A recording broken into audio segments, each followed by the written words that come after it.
Well, good evening, everybody.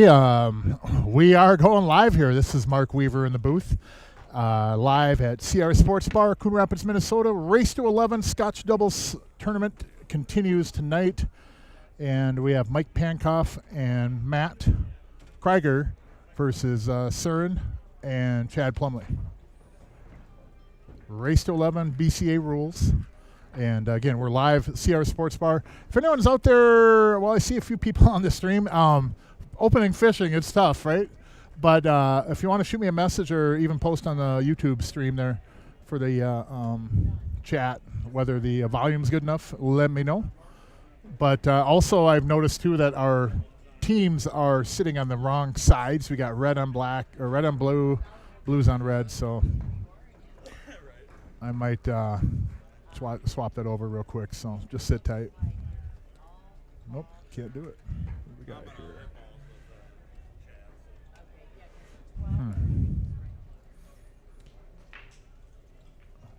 That doesn't work. The keyboard is not my friend right now, so we're just gonna roll with it. So Jerry Johnson's up to the lake, and it's Mark Weaver flying solo here. Race to 11, Søren Eriksson at the table, breaking. This is, again, a $700 entry per team, Scotch doubles. First place will pay $8,000, and second place will pay $6,000. The winner of this match will advance to play Scott Knack and Doug Fahey, winners on earlier this week, Tuesday. And we got Chad Plumley at the table. Chad was ill. They were supposed to play this match, I believe it was last Friday, but then Chad had gotten ill and mentioned to me that he did recover from both Ebola and leprosy in the last week, so it was pretty impressive. But glad you're doing better, Chad. And his partner again up in the left there, Søren. Upper right, you got Mike Pankoff and Matt Kregg. And yes, they are sitting on the wrong sides.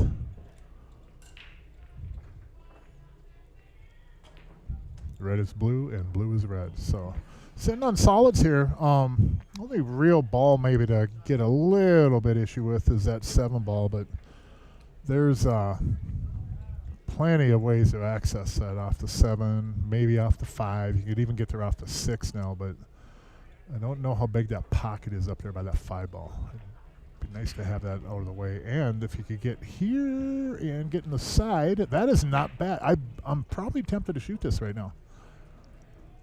To shoot it in the side. The thing that it would kind of hesitate on is that I don't want to run into that stripe too much. Maybe get it to roll down on top of that 4, because that 4 is wide open right now. But that 2 is, you got a pretty decent look at it right here. Yeah, I'd shoot this ball. I agree with you, Chad. Just roll gently into that stripe. Don't bump it down. Easy peasy. And I was all worried about that ball. But 5 to the 7, 7 to the 5. Here's what I kind of like to do. Now, I'm probably going to shoot the 7 here. And I'm going to bring the cue ball and try to shape the 4 ball. I'm going to have the 5 if I don't get the 4. But if I get on that 4, I can get easily to 5, and that leads me right to the 8 ball.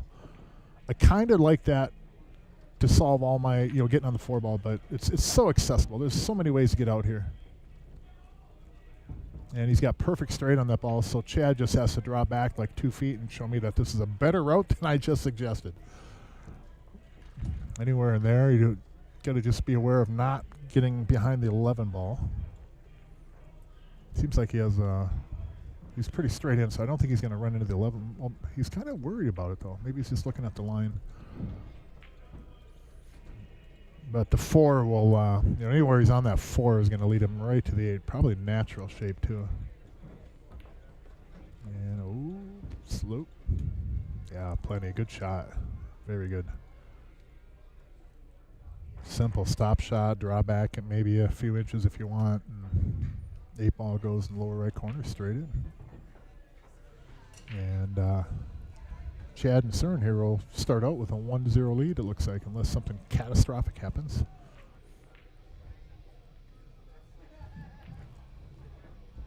All right, So again, race to 11, BCA rules. The Friday night tournament, as always, starts in about 50 minutes. $21 entry, and side pot is a little over $3,000 for that. Good shot. Good out, guys. So they are up 1-0. And boy, this colors is really going to mess things up, ain't it? I wonder why that keyboard. Yes, I'm thinking out loud.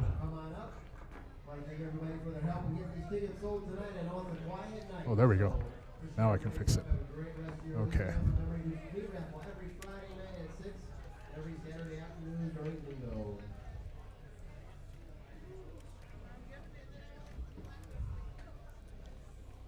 Jesus.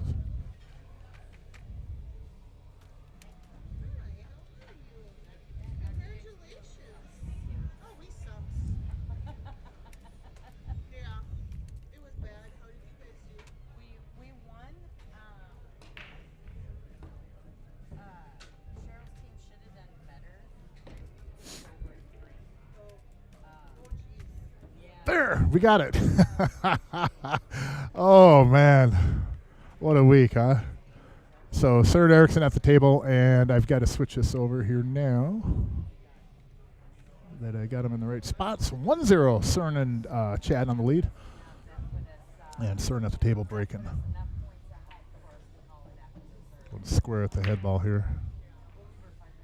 Pretty solid. Got a ball on the side. And stripes aren't too bad at all.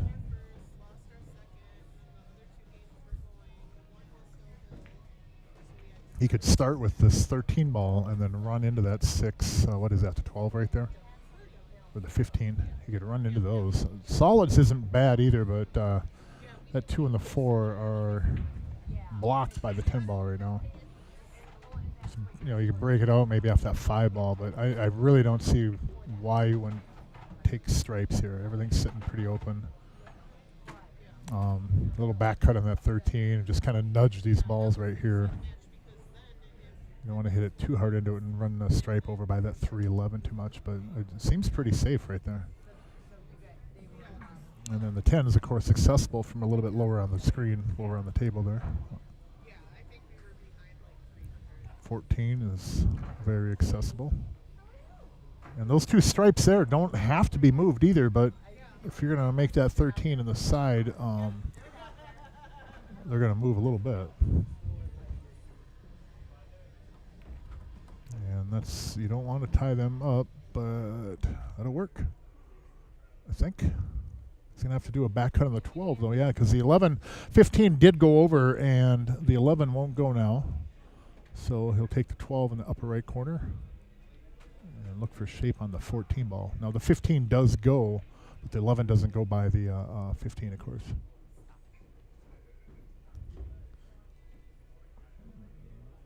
Unless he's looking at it like it might.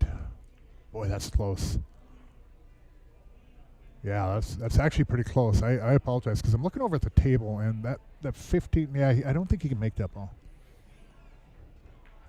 Pretty sure if he could have, he might have shot it already, but if you can put it inside, he might be able to grab that and spin it in, yeah.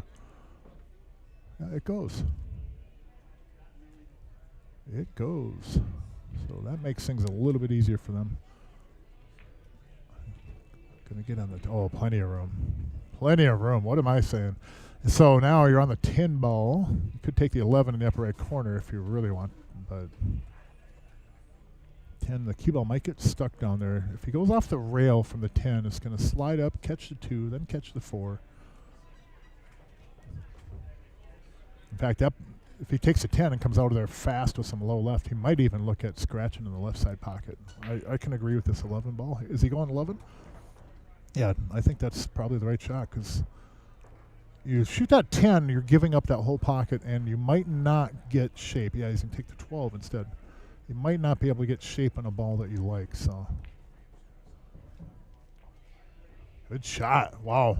Hit that one really, really good.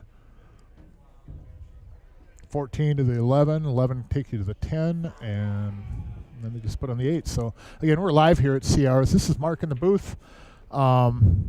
45 minutes or so to sign up for the Friday night weekly tournament. Over $3,000 to the winner if your name is drawn out of the hat or out of the envelope. $21 entry. Got a good handful of the regulars filtering in already, so should be a good Friday night tournament again. So Søren Eriksen at the table. These two will finish up these stripes. Be curious how they do the 10 to the 8. They're still going to have to deal with possibly running the cue ball into that 2 ball. I think the 10 goes. If you can get kind of straight on, I think the 10 goes and you can draw back, but you're drawing on a line that's really, really, really tight to be able to get in the 8 right. Bring it down to the bottom rail. Like that. So now we'll see how the cue ball is going to come out of there. It's going to go, if he's going to go left English and spin it in, he'll go into the rail, and then it may stick right with that 2 ball there.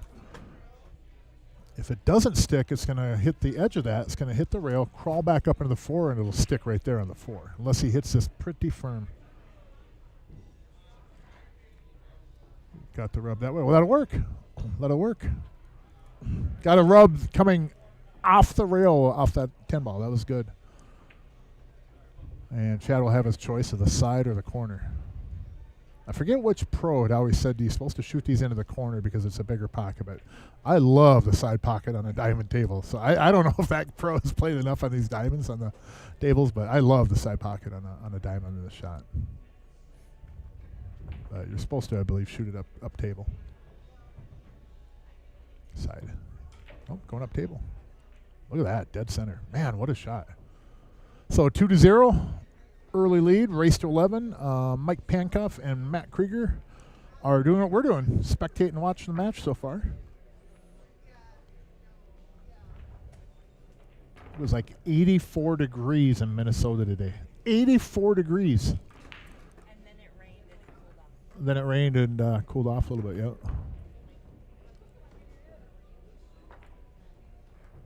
So Mike Quinn in the house. Got Sean Holmes here. Tommy Ross, the Superiors. Sean Mitchell. Whole bunch of regulars for this Friday. There's actually quite a few people showing up.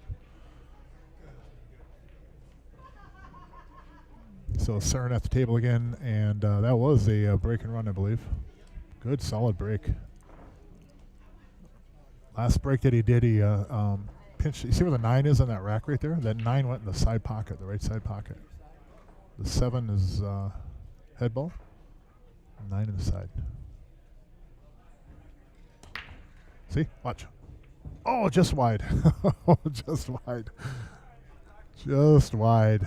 And did get a ball, but boy, what a tough starting spot here. We'll find out real soon if he can make that 13. I think the 7, if he can't make that 13, I think the 7 does bank cross side to the right side pocket. But that is not, it's not going to lead you to a whole lot. It'll put you on the 4 probably, maybe the 2. The solids ain't bad. If you do have to start out on solids, they're probably actually sitting as good or better than the stripes. Only stripe that would bother me is a 9 or the 11. Although if you get on the 11, you're dealing with a 9 pretty easy. Yeah, is he gonna bank to 7, or is he cutting the 6 on the side?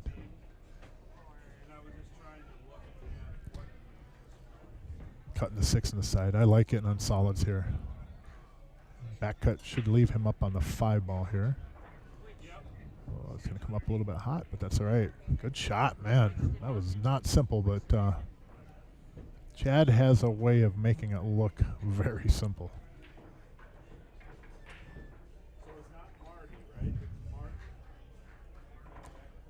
Kabongo's music. You know, it's 20 miles on the bike is about average. Then I do a 10-mile cool down on a nice little jog. You know, the knees ain't like they used to be, so I got to take it a little bit easy on that. And then, you know, a few times a week, I get to the pool and, you know, do 30 laps there at the pool. And, you know, it's, you know, you gotta work at it, right? But that does enable me, yes, to indulge in the cheesecake,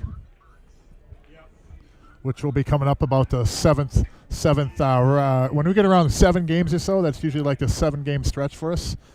That is the cheesecake time.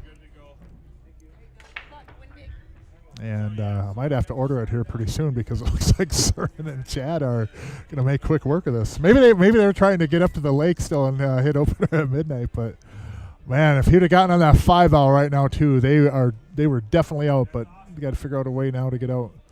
I like back cutting that too and running with some outside left on the cue ball. Go up to the end rail, and I'm going to get on the 7. If I come down hot and heavy, I'm probably on the 5. Could take the 7 too, but the 7 ball and then try to get in the 2. You got to deal with that 11 and the 9 ball over there, though. Yeah, I think you're going to have to shoot that. I don't really like it either, Søren, but sometimes, as Gil is going to say, sometimes you got to go. Look at this ball. Look at this ball. Did they end up? Oh, that's get. Oh my goodness, that's so unlucky. He's not only doesn't have the 5, he got froze up and can't even hit the 7. That ball was almost so perfect. Would have got him on the 5. 5 goes right to the 7, 8 in the side. Now, advantage big time to Stripes. Oh my goodness, what a tough break. You can't hold your head too much in your hands though right now. I mean, it's early in the match and you hit the ball good. You really hit the ball good. Unless he can make the 7. Can he make it? No, I think he's just trying to hit the outside, left outside of it. Yep. He tried to bank it. Oh, fall ball. Yeah. Man, what a tough break. Holy cow. Wow. Eric, that's the kind of stuff that happens to me right there. That kind of stuff happened to me is what's it happens to all of us. I mean, it's just like the most inopportune times when you hit a ball really, really good, and then you just get the shaft for it. It's just it's a bitter side of this game. It really is. You know, you can do everything right and hit the ball well and just catch a terrible roll. Mike Pankoff at the table.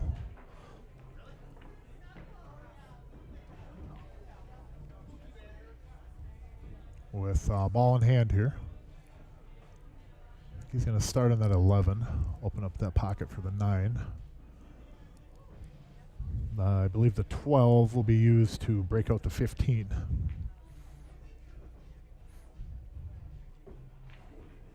And if you go that route, if you get in trouble, then the 9 would go, of course, up table, but you're probably not going to have to shoot that ball. Not yet, anyways. If they do the 12, what I'm talking about is if they do the 12 and run in the 5, let's say the cue ball gets down to the bottom rail there. The 9 could be a bailout ball now, but. Now, Matt could shoot that 14 and try to run into the 15. I don't like that ball, though, and I'd advise against that because you open up that 5 ball for your opponent if you miss. And he hit that one pretty good. Michael will have a shot on this 14 here, or you could play safe up table off the 9 ball. That 5 tied up like it is not a ton of risk for having the cue ball up table on a safety. But as long as you have control of the table like this and you feel confident shooting the ball, I know what he's going to do is safe. He's going to run the cue ball down to the lower right area and block view from the 5 and the 7.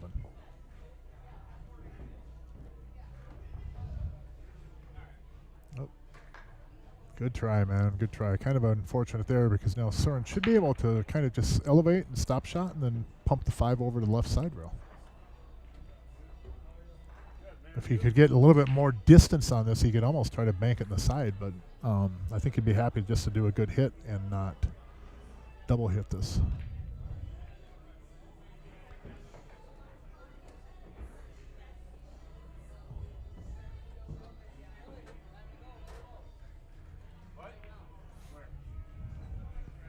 So I think Søren is going to elevate and try to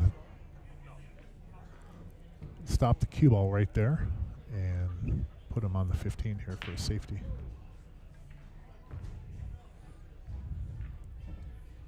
I like the shot, but cue ball got away from him a little bit. And that's still pretty safe.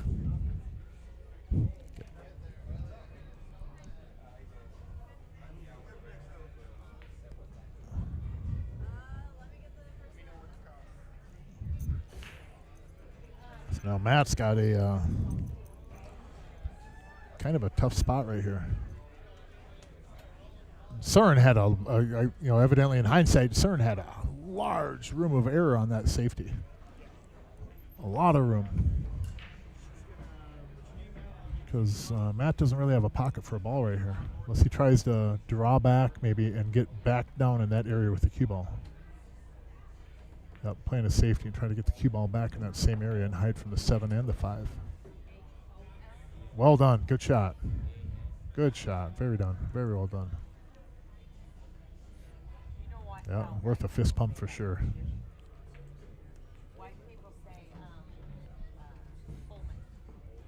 Chad Plumley at the table. He does have a jump on the 7. And if he were to jump that and make it, he would almost certainly get shape on the... Oops. Now you can't bank it.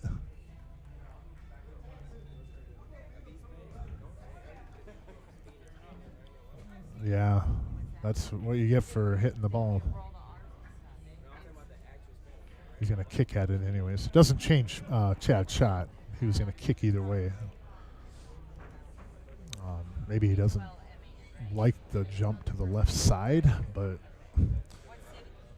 I think percentage-wise that he runs the they got to run about the same. In fact, I'd almost say that the jump shot is going to be a higher percentage than the kick.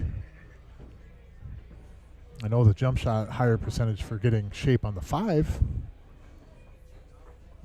If he makes this ball, he's likely going to be tucked with the cue ball underneath the 10 and the 12. Yep. He would have had to make it. He would have actually come on the other side of that. But good try, man. Good try. It was a good, solid hit too. So Mike Pankoff at the table. Strong player. Ton of experience at more states than I played in. Well, maybe not necessarily, but he's played down from Arizona, played a lot down there. And one of the stronger one-pocket players around. And that's not belittling his 8-ball game either, his bar box game, which is phenomenal.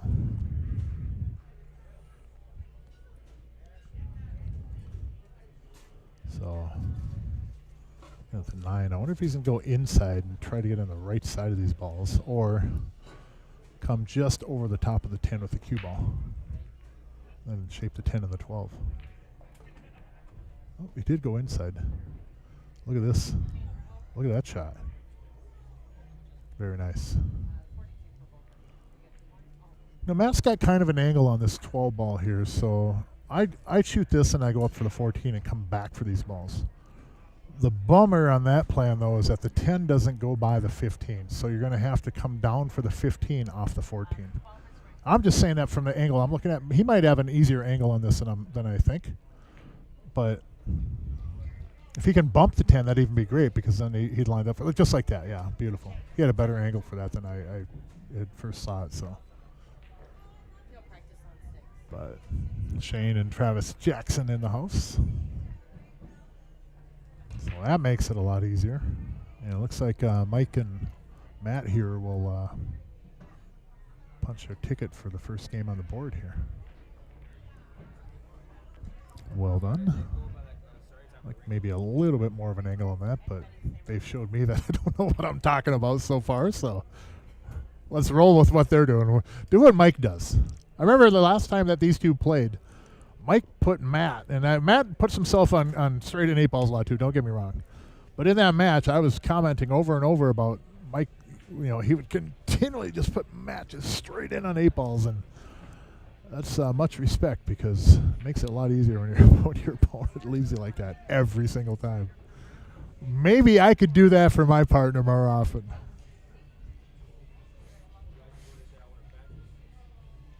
Got a scotch coming up too soon out in Las Vegas for Vania with Chrissy from down by Rochester area. 12 and 15. 12 against the wall and 15 here in the We're center. gonna take a shot at it. Okay. Oh, good shot. Maybe a little bit over. Oh, he's got enough cue ball. Good shot. Good speed. Look at that. Straight in. Again, yeah. Remember what I just said? Straight in on another 8-ball. I want to be Mike's partner.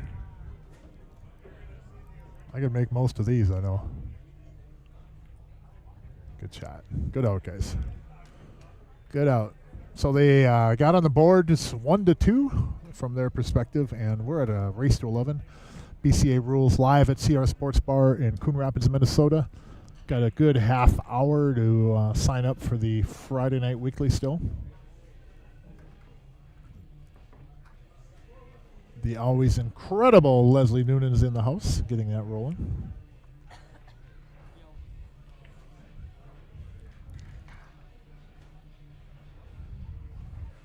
So it looks like Matt will be breaking. As is kind of the custom a lot of times in these the Scotch doubles events, the stronger player tends to shoot second. For a lot of times that's for maybe picking the suit or taking that. We speak often about in 8-ball. A lot of times one of the first opening shots sometimes is a little bit tougher, and a lot of the upper players will take that shot because the reward of that opening up the table is so great. And as you go down in the numbers a little bit, they're less likely to take that a little bit lower percentage shot, because they feel pick up the ones that are there. And a lot of times I would say too, in a 10-point format, that's kind of a good strategy if you start going down in the ranking some, just because take me as a Masters or like a 678 or whatever Fargo. If I'm playing somebody in a 10-point format and I win that game 10-0, 10-1, in some fashions it's kind of expected to get a lot of those games. But if I'm playing a low-rated player and they pick up 5, 4, 5, or 5, 6, or 7 of those points, and I win 10-6, 10-7, 10-5, whatever, that's almost a win for the lower-rated player, especially in the handicap system, because they picked up a lot more points. So sometimes it is more beneficial in that 10-point format to pick up the balls that are out there. Because a lot of times you'll see like players are as you go down in the ranks a little bit more. They may take that little bit tougher shot to start out, and they end up with missing, rattling, or whatever, or getting hooked behind another ball, and there's maybe 3 or 4 or 5 balls sitting out there in the open that they're going to shoot in and make every time, and that kind of hurts because they have a chance to get points that normally wouldn't. So enough on that, but something to consider for you people. M8 of course is a 15-point format, so all that gets thrown out the window. But when you're talking a 10-point, it does play into it some. Pick up the ones that are out there. But Cern's at the table now, and they're up 2-1.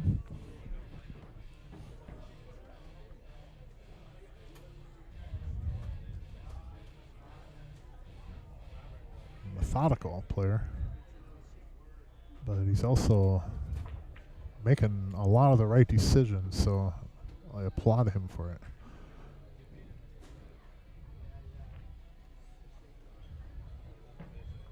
Now, what are you going to do? What ball are you going to play?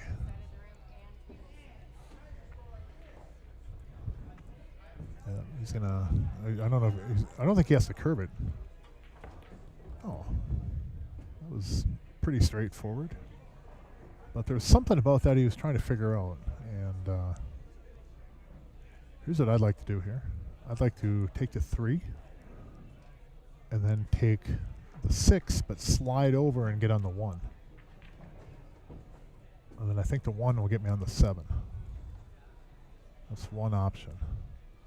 Those balls go in the left side and then upper left corner once the 7 is gone. The 4 would go, but definitely a decision to make here. And I don't even mind if you can get like on the 3, if he stop shot on that 3 and just roll forward, maybe just where the 3 is maybe a ball more, or a half a ball, you could take the 6 and slide over, and you might be able to kill it over on that rail and take the 4 right in the side.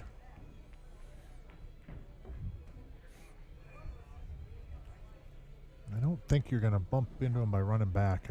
I think you have to roll forward a little bit and just give yourself an angle on the 6 to... Because if you can hit that 6 on a really good angle just to draw over and slide, you see where his cue is? You can get right there with the cue ball. 1 diamond away from that side pocket. If you get over there with the cue ball, right there, yeah, that's my idea. Thanks, buddy. You're making me look good, Chad. But you get that kind of an angle on the 6 to get over there and not just slide straight over on the table. You got to draw back a little bit. You need to go back about a half a diamond. Get on that 3rd diamond right there. I think that is the look that he's looking for. I don't know if he really needs. That's really good. I like that angle. I don't think he wanted to go over more than that. It gets a little bit steep then. And I think this angle right here actually is conducive to draw back up towards the side pocket. Whereas if it was a little bit steeper of an angle, you might not be able to pinch it back as much. The worst thing that can happen here, and I don't want to give the commentator's curse, is that you hit this really good and you draw over to the side pocket and you go off that 9 ball and you go for a swim in the side pocket with the cue ball. It's very unlikely, though. Good shot. Look at that cue ball right there. Bam. Beautiful. That was absolutely beautifully played. Absolutely beautiful.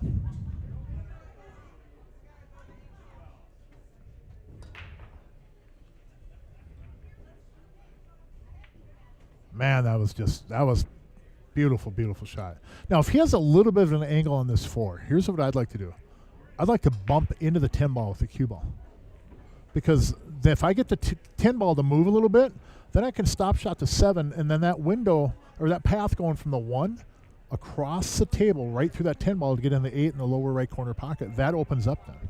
Because right now, if he shoots the 4, then the 7, he can't really get there from the 1 with the 10 there.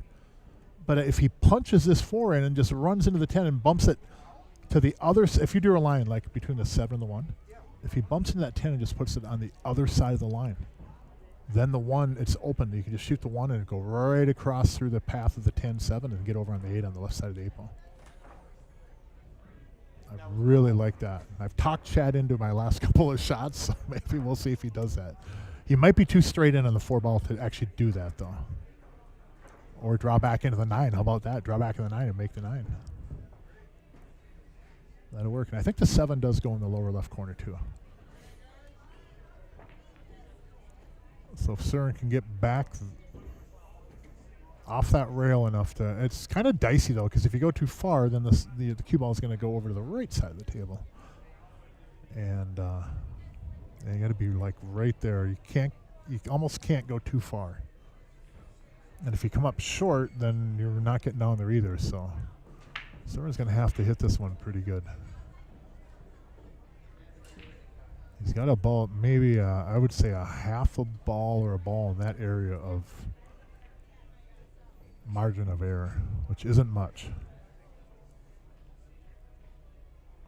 Going to roll forward, bring the cue ball out on the table, just past the 10 ball. Just like that. Man, what a shot. Did he get too straight, though? Yeah, he might have. I'm sorry. He might have got too straight. I thought that was just absolutely perfect. I think it is, yeah. Chad likes it. He doesn't not like it, so that's a good sign. Oh, the 8 goes anyways. No big deal. All that drama for nothing. 8 goes right by there, right? Take a peek. And this would give them a 3-1 lead, early lead.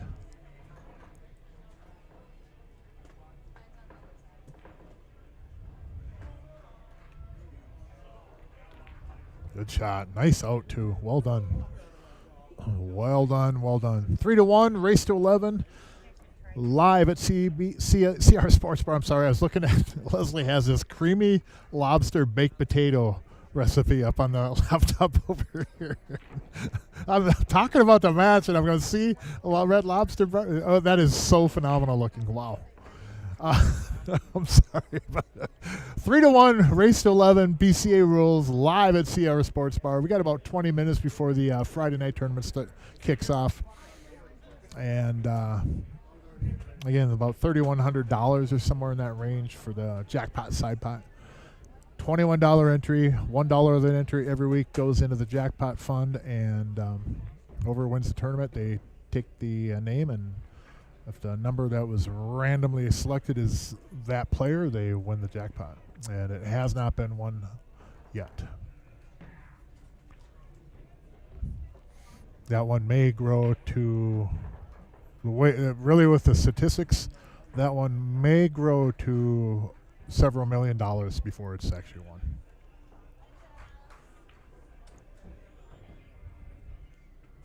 And I'll be long gone by then. So, but it's really a great idea too. Credit to Billy Benson on that one. I believe that was his idea. That's a really good idea. It's a lot of luck involved in that, and it's not only tough to win this tournament, but then you have to be one of the people drawn out of that. It's really a great idea. It's a lot of fun.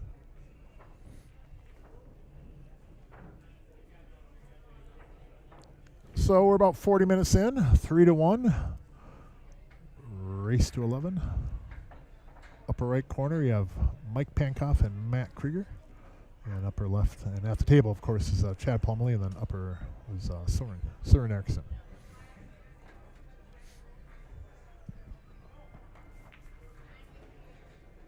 Cole Vagovich here, Sue Piers, Tracy Deandra, Dan Key, Chad Cermak. I mean, the list just goes on. So, taking stripes, the 13 ball. Oh, we missed that one. Ooh. Well, Mr. Pancake, let's see what you do here.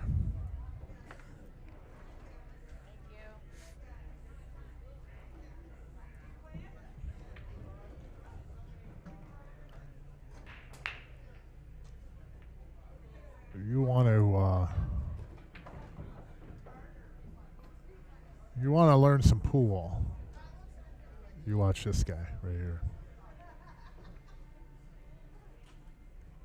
Not only how to play it, but how to carry yourself too.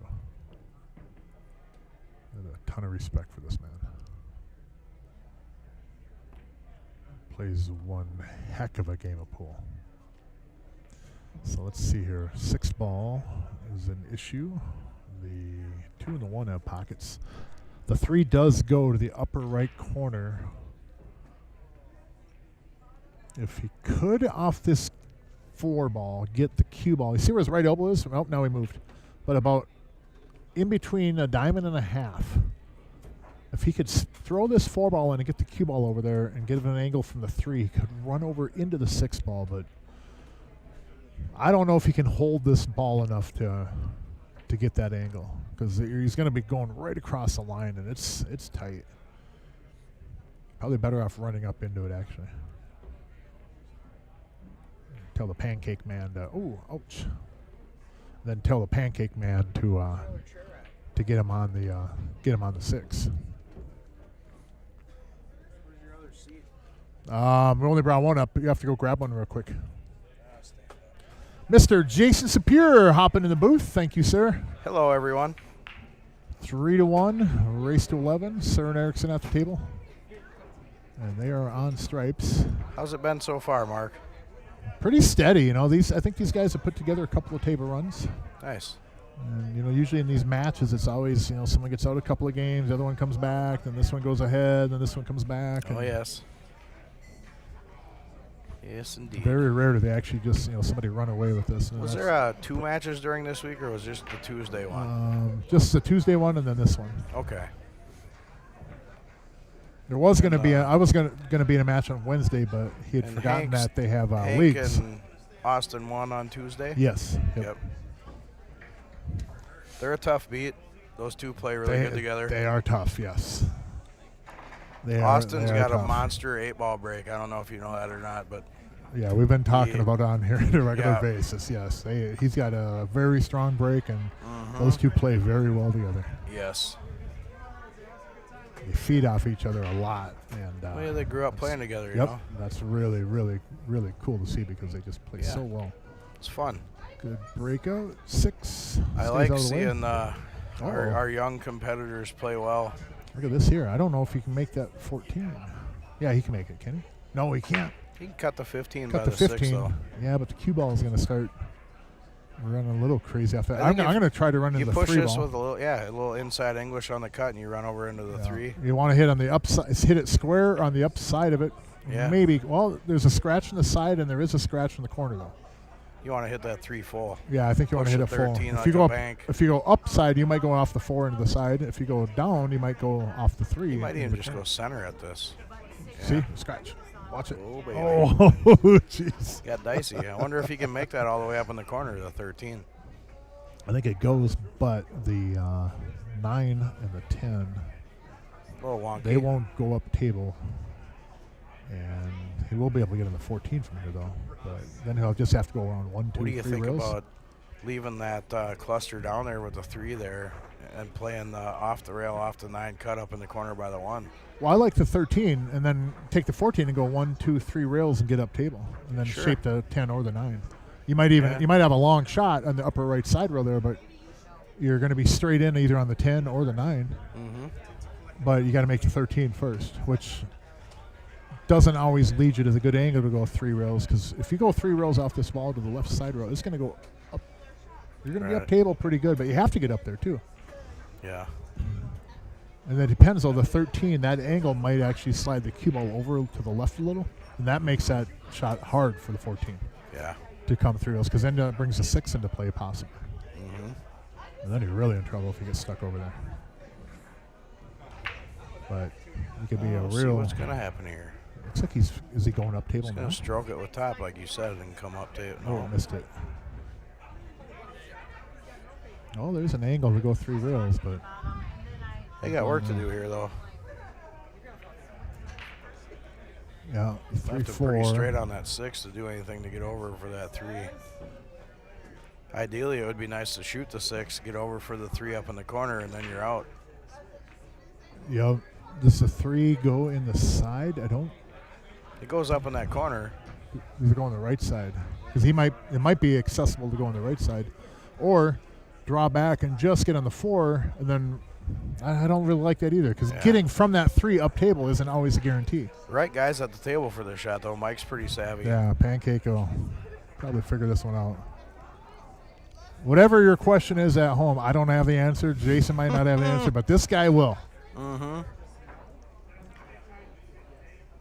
Mike, Just jump very, the very smart player. Just jump the 4 in, draw back, whatever.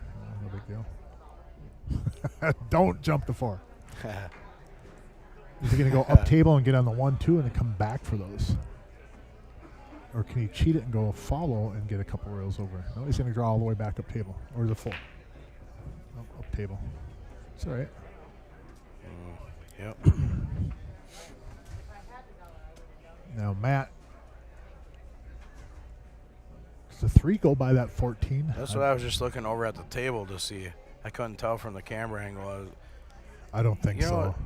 I don't That think so. above angle still not working on the camera, or? No, it makes the camera they've got makes the balls kind of look oblong a little bit, Okay. kind of like almost like a cheap video game. That'd be great. It's though, something with that 'cause camera, it squishes them a little bit. That's the kind of shot where you need the above the table That would angle be a to good see. one, yeah. Well, the thing is too, Jason, every shot would be beneficial if I had the telestrator can squiggle lines All all over the right. screen. That would just be my heyday. Okay, Bob Ross. That'd be my heyday.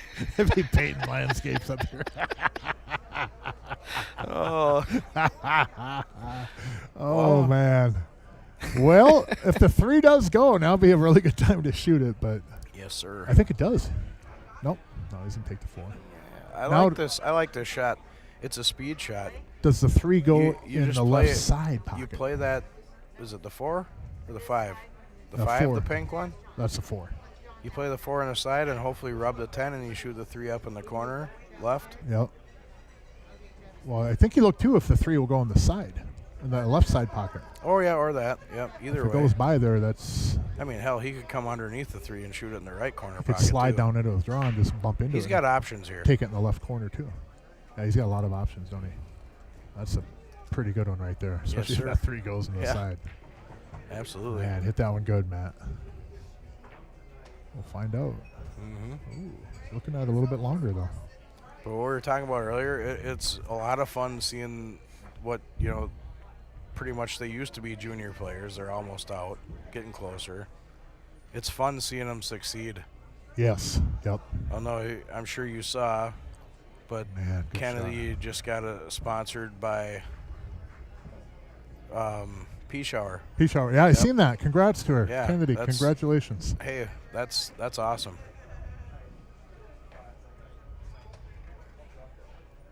Matt, once again, with Mike Pankoff straight in on the 8 ball. What a Who would have ever what thought a what a great thing to have when you have your partner put you straight in the 8 ball every time. Nothing wrong with that. I bet you Josh Wallstrom wishes he had a partner like that. Hank the Tank in the house. Hey, Hank, you need me to stake you in that jackpot? I got you, bro. You need me to stake you in the jackpot?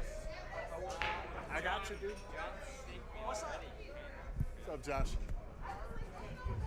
Stake you in what? Oh, it's a running thing about Oh. the jackpot for the tournament. I've only had one person take me up on it. Oh, Where I throw him in for the $1. okay. And that was Jake Galler. I was rooting for him the entire. They were probably got tired of me on the stream, but I was just rooting for him. That was my horse. There was one night. It'd be the best $1 a guy could spend, though, wouldn't it? There was one night where JK was playing up here on a Friday night, and he got upset that he lost and decided he was just going to drop out of the tournament, and his name was in the envelope. Yeah, that was like. And JK is plenty capable of coming from the loser side And winning it, and yes. winning the tournament. That was early, and when they started this out, that was he did that, and then it was like a couple weeks after that, Gino had the same thing happen. Oh yeah. Gino hey, lost in the first round, and then he left, and then his name got drawn. It's And like, he's another hey, one that could do it. Do you want a chance to win that money or not? You don't know until you're done. You don't know. Mark, it's fishing opener weekend. Are you going up north? No, I'm not. Years ago even, I'm more of a bass fisherman than a walleye fisherman, but I grew up there, and It is fishing opener weekend, Mother's Day, right? That's usually when it was. For me to always drive that traffic mess going up north I grew out of it, man. I ain't got time for it.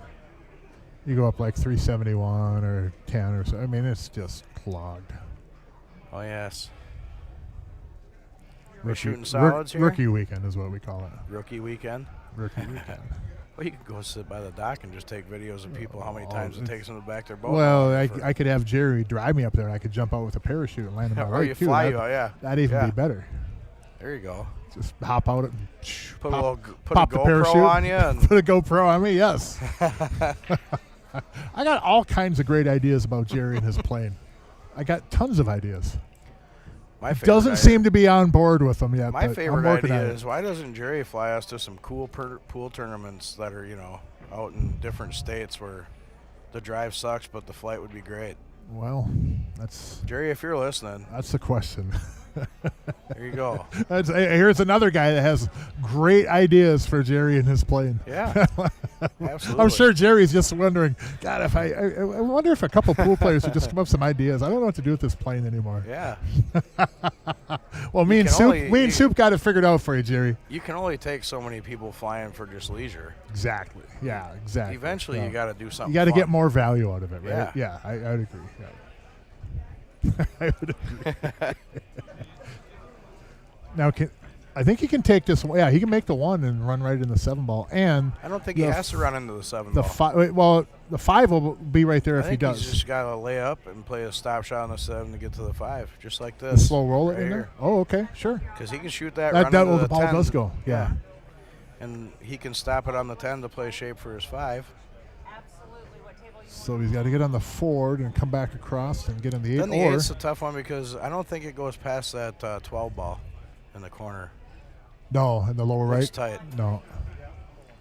But it will go on the right and especially side. if you're saving that 4 till last, which I'm sure you probably are here, then you got to move that cue ball to get to the 8. And with all them stripes on the table, you just never know what's going to happen when you do that. Well, from off the 7 here, he should get kind of straight in on the 5. He should have an angle he likes on the side just to slide a little bit to the right. Leave Get on the yourself that 4. angle so you can cut it back. And it's too bad that that stripe is there in front of the side because he has a good path to get on the right side of the 8. Oh, yeah. But I don't, another shot I don't mind is this. If he can get over on the left side of the 14 and shoot the 4 up in the left corner, you go up to the end rail, over to the right side rail between the 11 15 and be straight into the A2. That's not a shot that a lot of people are comfortable with, though. The follow, a little bit of a back cut and a little bit of spin on the ball. Yeah. When you hit it, that's when the cue just goes twink. They Just makes that great sound. They start looking at all them balls on the table, and they're like, which one am I going to run into if I do this shot? So That's a good shot. Yep. He played it. He played it confident. He's going to shoot and slide to the right side of the ball. See, he almost wanted to get on that side, too. Look at him. The first thing he did was look on the left side of it. Mm-hmm. Oh, boy, oh, boy. That is not the bar, by the So way. is That there is last call anywhere- for the tournament. So Is there anywhere up on this screen up here where you can see how many people are watching at a given time? I got it right here in front of me on this, on the handheld communication device. So there's 86 right now. 86 people watching. Hey, that's not bad.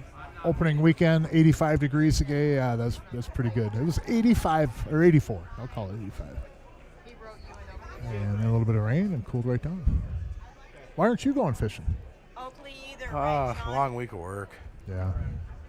And the boat I had, that me and Kimmy had, we bought a used boat. It was great for a few years, and then all of a sudden it was turning into a money pit, so Yep. we sold it.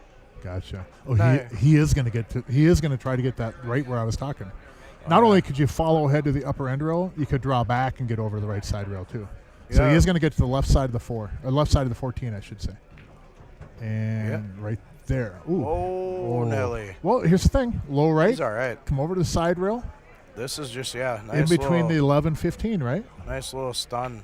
Just draw it straight across the table. Yep. And Nice to have just a little bit less of an angle, but this is very workable. but the angle creates the easy for yeah, him. Like yeah. it's Low gonna right, go. throw it, and then just slide right over. Hits the right side rail and should spin Yeah. towards the 8 ball. Then now it becomes a speed shot. You got to hit it with some good. You don't want to go too soft and end up behind those 2 stripes. You don't want to go too hard and come off the rail and go past. Yeah, I like to Right cheat this. in the middle, Mark. I like to cheat this a lot and then put a little bit more English on it because then off that rail, I'm guaranteed I'm going to spin towards that 8. Yeah. Well, Look that at works that. too. That works really Money. good too. How'd he hit Beautiful. it? Pretty spazzy. 7 o'clock. What time's the tournament start? 7 o'clock. All right. Hey, have fun, Mark. Yeah, thanks, Soup. Good luck over there. 4-2. I got you right here. Yeah. Yep. I think you're right? All right, Soup. Good luck, man. Shoot well. Make me proud, bro. So 4-2, race to 11. Jason Sapir in the booth. Hopping out for the tournament. Going outside, I believe, for a smoke. And that tournament is underway. 41 players tonight. Is this, no, not 4. Oh, was that last week, huh? Okay. Is that race to 5 tonight?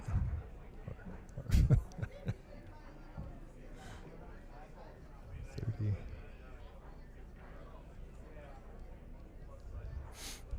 So, Søren Eriksson at the table breaking. He's broke every time this team has had the break. I believe Chad may be ranked higher. Not by much, though. We have 39. 39 players tonight. Oh, tough rub.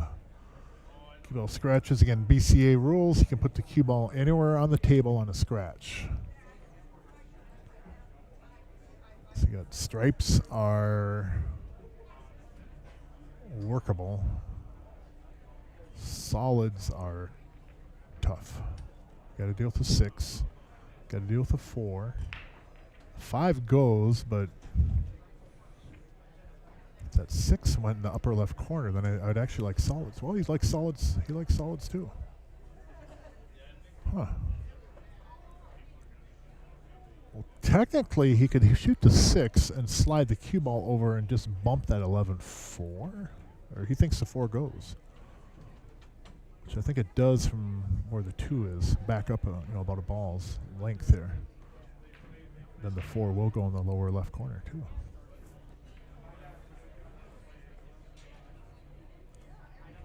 Stripes, if that 11 goes, that would be a pretty decent starter ball.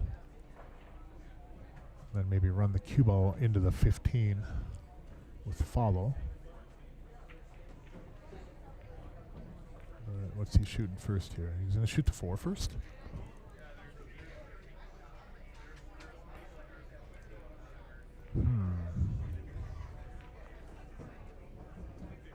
I don't. Now that he put that ball there, I think he can make it, but I don't think he can put. He can put on the cue ball what he wants to and make it, if that makes sense. I think he'd have to throw that 4 just a little bit, or not be able to use the English that he wants. I think it's just had. He can make that ball, but I just think he can't do with the cue ball what he wants to off of it. And it must be quite the little puzzle right here, because you don't often see Mike this perplexed.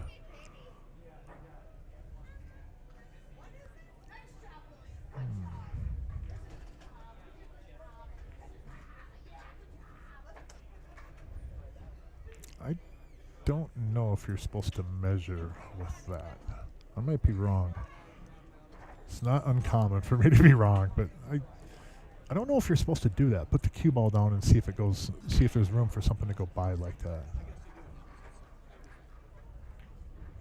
Good shot. Good starting. Oh, and he got on the 15. Look at that. So now the ball to worry about would be the 11, which does go on the side once you're on the 12. So this rack kind of got easy for these guys. That was definitely the right decision. Look where that ball is. You have the 9 ball. Wisconsin mobile pool streaming, I thought that was too. I don't think you can do that. No, I agree with that. I don't think you're supposed to place that ball and run it by a ball to see if it passes by there. You're not supposed to do that. I agree with you. I think that was a foul, yes, but Chad and Surin might be aloof to that. Because I don't think you're supposed to anything for any kind of an object like that. I don't think you're supposed to measure, and definitely not roll the ball past it and see. Yeah, foul, right, Eric? Eric, you're on it too. I'm sorry, I didn't mean to. There's so many messages on there. No, I'm just kidding, Eric. But yeah, you're right. I agree with you too, Eric. That's a foul. You're not supposed to use the cue ball to see.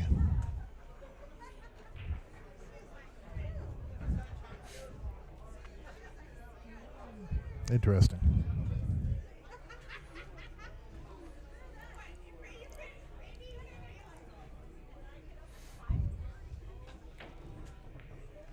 And I think Mike wanted Matt to shoot that 15. And I would have shot the 15 too and drew back just a little bit, got on the 9, and then went that route. But there's so many ways to get out here. I mean, the 11 is not a problem. 11 goes in from off the 12. Did he get up table too much? Now I think Matt is going to have to slide down towards us, down to the bottom of the screen, I should say, and then shape the 15 up in the upper left corner if it goes.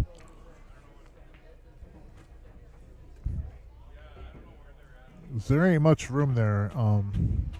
Or can he force follow through it with the cue ball and just bump off the 6, get the cue ball over to the left side of the 8 ball, and then shape the 12? Problem with that is you're probably going to mess up the 11 on the side. So hit it real with follow, run into the 6 with the cue ball, and have the cue ball force through it, which looks like he's going to shoot. Only thing I'd be worried here is, he went. Whoa! Look at that path. Wow! Look at that path. Oh my goodness. Man, oh man, what a tough break on that. I think Mike, obviously Mike got the cue ball too far up table, if Mike would have stayed on the downside on your screen of that line, then Matt could have just cut that ball on the side, ran the cue ball up table, and then got on the 12 pretty easy. But then he still would have had to deal with the 15. Table 20. Kyle Constantine, Dan Thompson, table 16. James Boone, Philip Hansen, table 14. So 4-2, race to 11. Chad Plumley at the table now. Jackson, table 19. Travis Erickson, Jason Superior, table 13. Too bad that you'd be shooting over that 5 ball a little bit because, well, maybe not. I wouldn't mind taking that 6 John Dumbledore, table 12. from here. Travis You don't have to get on the 2 from there, but you can run back from the 4 ball or take the 6, 1, or the 1, then come back for it. Hansen, table 10. 5 leads you to the 2 really easy, or he's on the 2 now, but Jeremy Dimmel, table 8. man, my eyes are up tonight so bad.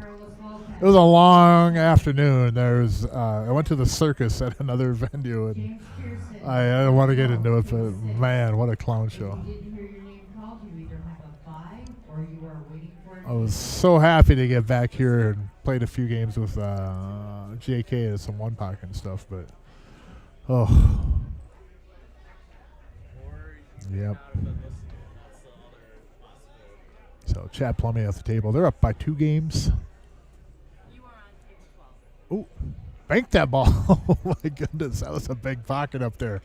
Oh wow. Kevin McGrath in the house. Haven't seen him for a little bit. Ryan Winger's here. Carlos Lopez. Mr. Dan Krebs. The St. Cloud boys. Ryan Janikowski, a sponsor. He's in the house. 4-2. And Cern and Chad got a really good opportunity here to pick up another game and get up 5-2.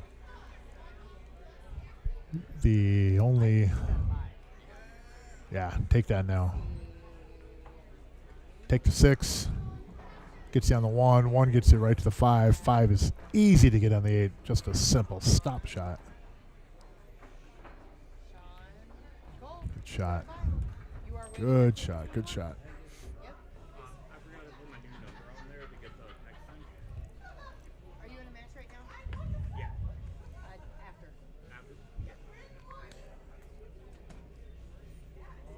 So the thing on this ball here is you just can't catch the side rail and come shooting across the table much. Shouldn't happen. Just take it nice and easy like that. Sometimes people will go into the rail, hit it with some outside and try to slide up the rail. You'll slide down table from your view here, but boy, that's risky sometimes because you catch that and sometimes it'll just zip right across the table, lose your ball. Good shot. And straight in again on the side. 5-2. Surin and Chad.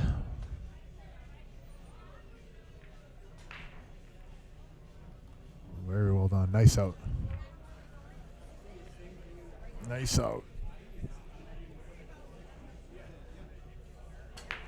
So race to 11 BCA rules. Again, the winner of this match will play Scott Knack and Doug Fahey.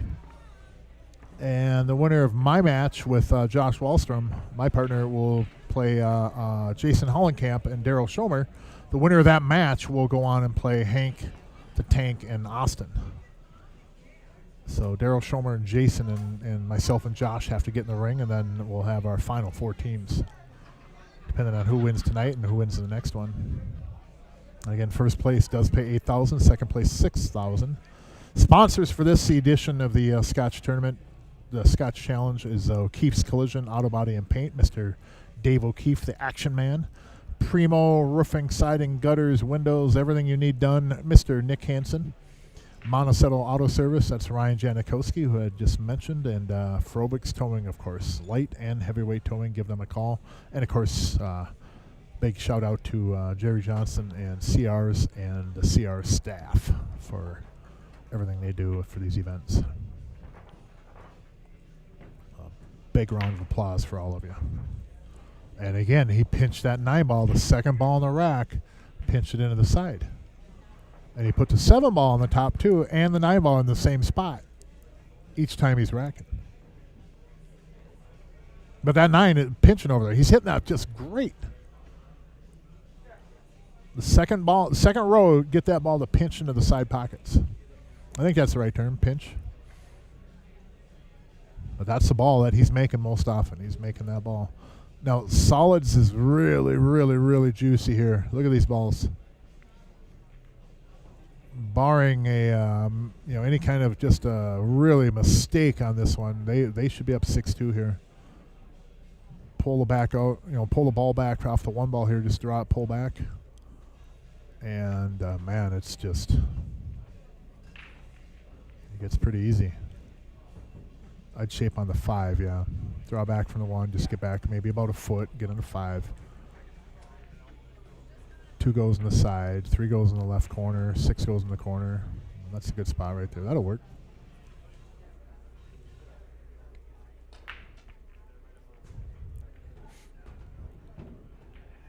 Love to get from the 3 to the 6, though. And then go back up table to get on the 4 and the 2, but there's so many ways to get out here.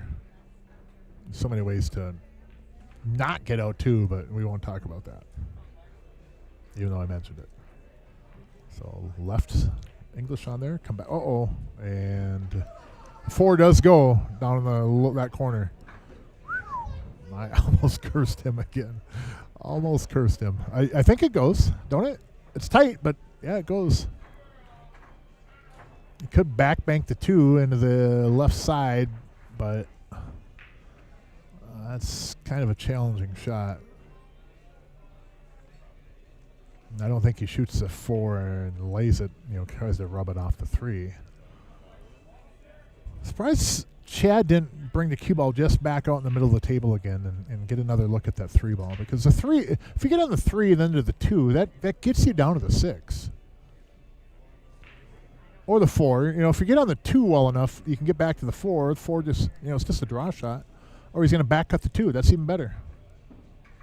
Better than my idea by far. Back cut the 2. Cue ball comes around. You're getting on something. Oh, you got to hit it, though. Oh, man. Tough break.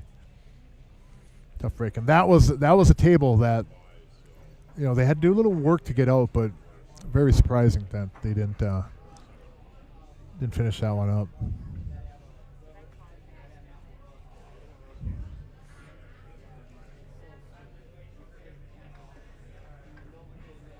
And here is a little bit of a puzzle too. If you get ball in hand of that 14, or get down that 14 kind of straight in, then you can go down, roll down to the bottom rail there and get into the 13. But you gotta be almost kind of precise in that 14. If you had ball in hand, of course, you'd start with the 13, right?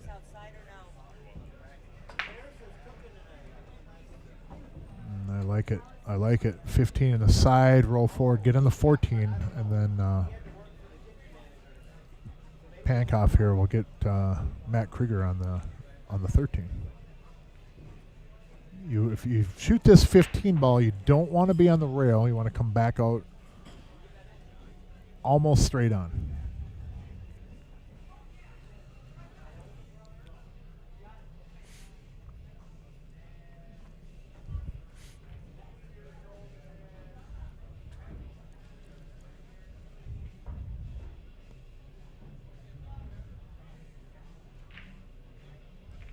Yeah, if you get on that rail with the cue ball, you're not getting on the 13. So you got to go into the rail and come out just about equidistance as it is right now. See, right there is not a good angle. Yeah, that's not going to get you there. You got to come out off the rail about another half a turn, or a third of a turn or so, but now you got some trouble.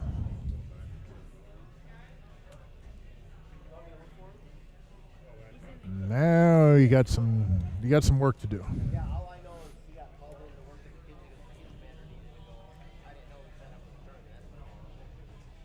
I don't know if the 10 don't go on that left side, and it doesn't go on the right side now either. With the 2 there. The 10 does go in the lower left corner, but that's not going to help you get on the 13.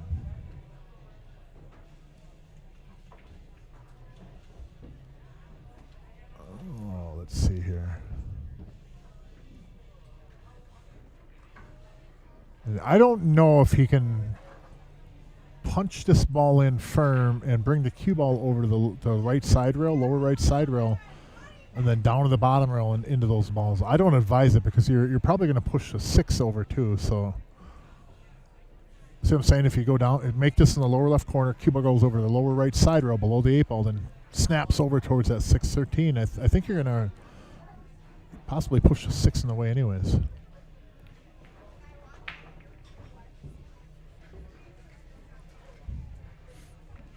Now, if Matt can follow forward on this 10, get over to the left side rail, past that side pocket, come out maybe a half a diamond, there is an angle off that 12 to run the cue ball to the right side rail back above the 3 and get on the 13. I don't know if Matt sees that angle, though, from the 12 ball. If he can get over, you don't want to get, well, unless he can draw back. If he's going to try to draw back in the 13, it's courageous, but there is an angle there to draw back to. I'd like getting there from the 12 myself, but Matt will probably prove me wrong. Yeah. He got on it, though. Yeah, he got on it. I kind of like taking the 10, get the cue ball over to the left side, or right about that 3rd diamond, just a diamond past the side pocket. Cue ball comes out. And then the 12, upper right corner, cue ball off that right side rail comes right over above the 3 and sits right there on that line where it is now. Into the rail, and you'd be almost straight in, possibly. But Solids is sitting really, really, really good now to once again get up 6-2.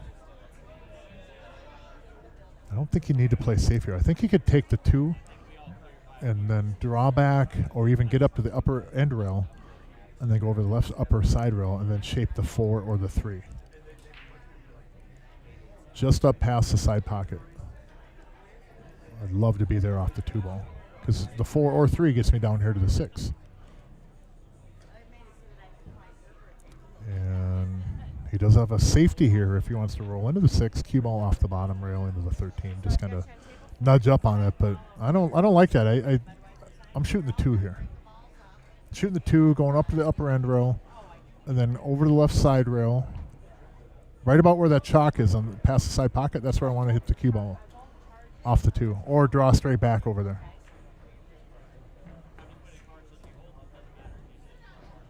This will work too. 3. I think he has an angle, just go on the rail and come out across and get on the 6. If not, he could follow forward and then shape the 6 in the lower right corner. Oh, I lost my thing again. Hang on one sec. I'll be right back, folks.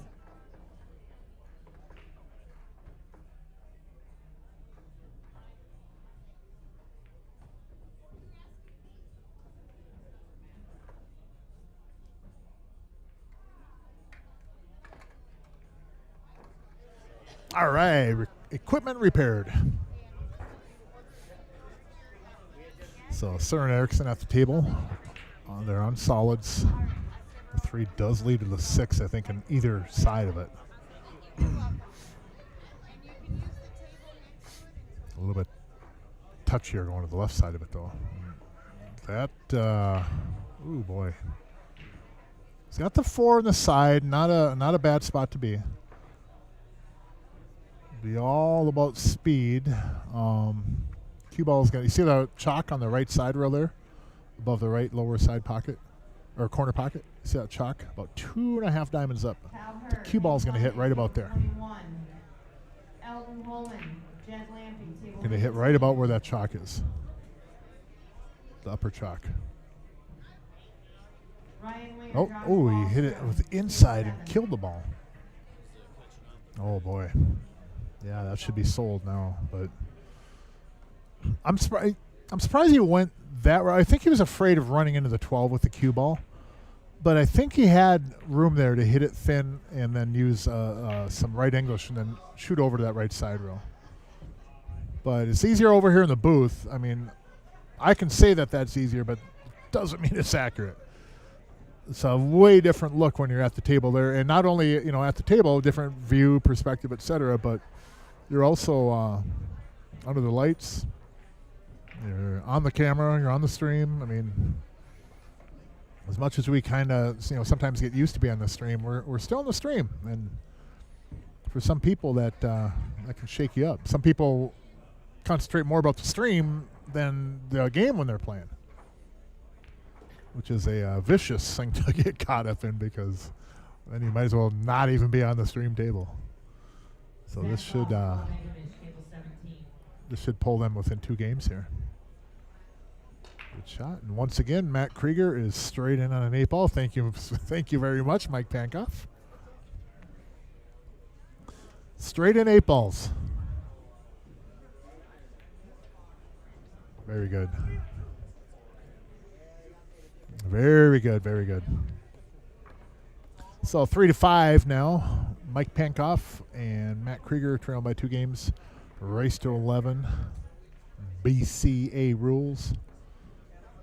Quick peek at all of our sponsors. I'll go over the ones that are sponsored. Not all these sponsors are sponsoring this specific tournament, but everybody up there on your screen has helped with the stream over the last handful of years or whatever we've been doing this. And for this edition of tournament, again, O'Keefe's Collision, Primo Roofing, Siding, Windows, Gutters, Doors, Monticello Auto Service, and Frobix Towing, along with CRs Sportsbar. Matt Krieger at the table.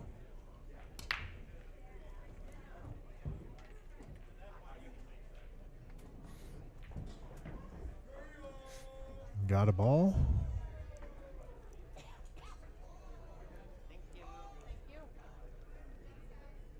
Jim, I know not only where you can get a piece of pizza or get pizza, but I also know where they have cheesecake where they sell that pizza. And you can also do this. When you put in your order for your pizza, Jim, and your cheesecake, you can put in an order for a piece of cheesecake up here too. I think it's a wonderful idea, Jim. If you even want to message me what you want on your pizza, I'll pass it along. I got Condra's next to me. Emma's running around. Shanna's around. I mean, I got plenty of people here I can pass the order on. So you just let me know what you want on on your pizza, and we'll get it ready for you. Carboni's, absolutely delicious. Absolutely delicious pizza. And of course, you do have to finish it off with a dessert. So, oh no! Oh no! Oh! I don't think anything hit a rail there. Man, oh man! Look at how deep that 3 ball is. Look at that ball. Do not move too much. That ball will drop.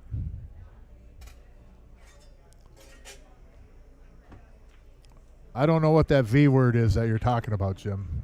That's a confusing word to me. What is that? Is that in Latin, or what is that word? Can I get extra? What? I don't know. I've never seen that for a topping before. If you can't, oh man, he missed that 14 ball. What a good try though. Jeez. Oh wow, good snap draw at that. Just missed that ball too. You can get back to it. Jim, you can get anything you want on your pizza. I was just giving the word. Well, I wouldn't say anything. I mean, let's not get too carried away here. What do we got here now? What's going on?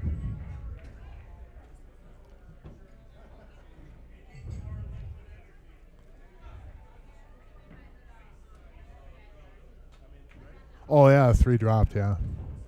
Yep. Yeah, the three dropped. They put it back up.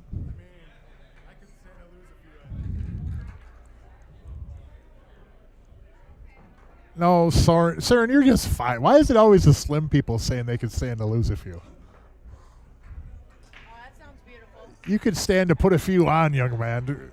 You want to talk about lose events? Come up here and look at the booth as I get cheesecake ordered up. But in my defense, it does help with my back pain, so it's medicine. Man, that 3 was so deep too.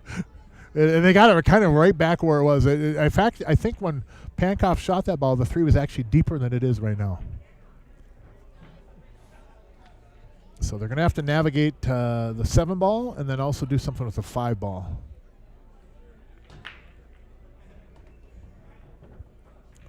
Billy Benson in the house. What was it? White Claw Willie, right?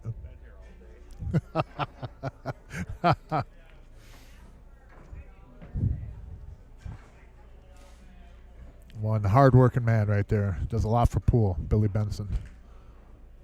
Guys come in and out of here for leagues or whatever and stuff. Give him a fist bump. He does a hell of a good job. Helping putting events together, running them, etc. Much kudos to you, sir. You do really well, Billy. We appreciate you. Now I think Surin can actually shoot the 7 and run down to the bottom rail and over to the 5-14 with some follow. The cue ball, in fact, the cue ball might hit the 11 though and kill it right there though. I think the shot is there. That is one way to break all this out. Get rid of the 7 and you cure the problem with the 5. The 7 isn't really even a problem, but I like that he could shoot it right now though. He might end up with a 7-3 combo from here. Ooh, maybe not now. Yeah, he might end up with a 7-3 combo, unless he's point hooked. Or do you take the cue ball into the 5 ball, shoot the 5 into the 14, and then slide over with the cue ball into the 3? You want to talk about living dangerously. And as I first predicted, a 7-3 combo. I don't think he can run the cue ball over into the 5 from that combo, though. He might go to the right side rail and run it underneath the 11, but boy, that's... Oh, he's going to bank to 7 now. He's going to work on that 5 ball if you get the 7 banked in. Well, the 5 does go, but only from a limited window up there, up table. So I think if you get over too far to the right, say where the 9 ball is, I think if you get there, you might hit the 14 and the 5 at the same time, which tie does go to the shooter, but I like that too, Eric, carrying the 3, because I think if you go off that 5 and catch that 3, you're going to have the 7 ball. Might be a back cut, but the thing I'd worried about is falling the 3 into that pocket. This takes away the scratch, but you're still going to have to come over on that 5 ball somehow. And that would have done it too. Oh my goodness, what a good try. Man, what a good try. Oh, carry him off to 7. Okay, I misunderstood you. Okay, that's probably even better, yeah. I see what you're saying, Eric. Yeah, you're right. Go off the 7 with the cue ball into the 3. The 7 goes over to the rail, opens up. Not bad. I like that. The 5 would go in that lower left corner, but you kind of had to be not straight on above it, but I just don't think you could be cutting it real thin. But yeah, that was a good idea, Eric. That would work.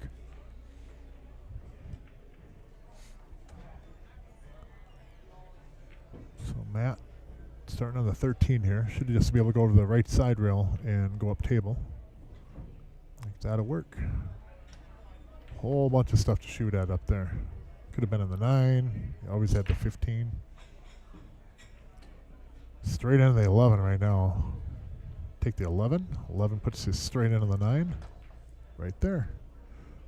9 puts you on the 15. 15 to the 10. 10 to the 8. 10 to the 14. 14 to the 8. So 11, 9, 15, 10, 14, 8.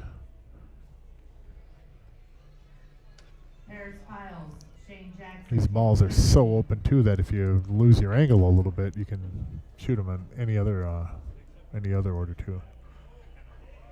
So now Matt might end up shooting the 9 and then to the 14 or to the 10. Or can he? Yeah, no, he can just hold it and get on the 15 too if he wants. A little bit of left English really helps to hold this cue ball right here. Stop shot left, throw the 9 to the right with the left English on it, and then that holds the cue ball for the 15. Just a little slide over about maybe 8 inches. Oh, we missed it. Oh, no. Oh, now, it's hindsight, I know, but if you're not comfortable shooting that shot and being able to hold that ball, I recommend hitting it firm and going over to the side rail and then coming back out on the table and getting on the 10. If you're at all concerned about that, about pinching it kind of and just holding the cue ball, throwing a bunch of left, don't shoot it then. Or go shoot that shot 100 times a day for a few times and master it more. But if you're not at all comfortable in that kind of a ball right there with all these other opportunities out there, hit it firm and just run the cue ball over to the side rail and then come back out and get on the 10. I mean, you can deal with a 15 after. I've done that so often when I play too, where it's like you have a ball where you can just throw it with a bunch of outside or whatever, hold the cue ball there, and all of a sudden it gets away from you a little bit, or it slides too much, and all of a sudden you're in trouble, and it's like, well, why didn't I just hit it firm and just come over here?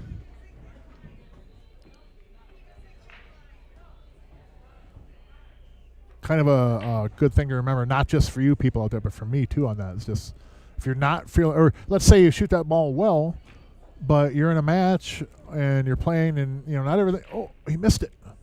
And not everything's going really sharp, you're off just a little bit, whatever, then you don't want to shoot that kind of hold the cue ball. You want to hit it firm. But in the meantime, Chad threw a brick at that pocket. Man, oh man. That was unexpected to say the least. That was oh boy.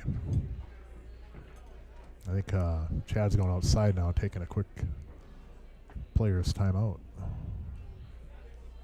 Not sure I'd recommend that during the game still. But with it still in, playing, I probably would have waited till the game after and just took hey, can we take 5? But I'm not even, just so you know too, I'm not coming down on Chad for that, because Chad is, I've known him for years, and I played with him on a team over at Biff's, what used to be in business and stuff, and he's very classy and very upstanding individual, so don't take it that way. But as a commentator, I would say too that I just feel that it's probably better for him to wait till the game's over to go outside and take a break. Watch this 8 ball. Just kidding.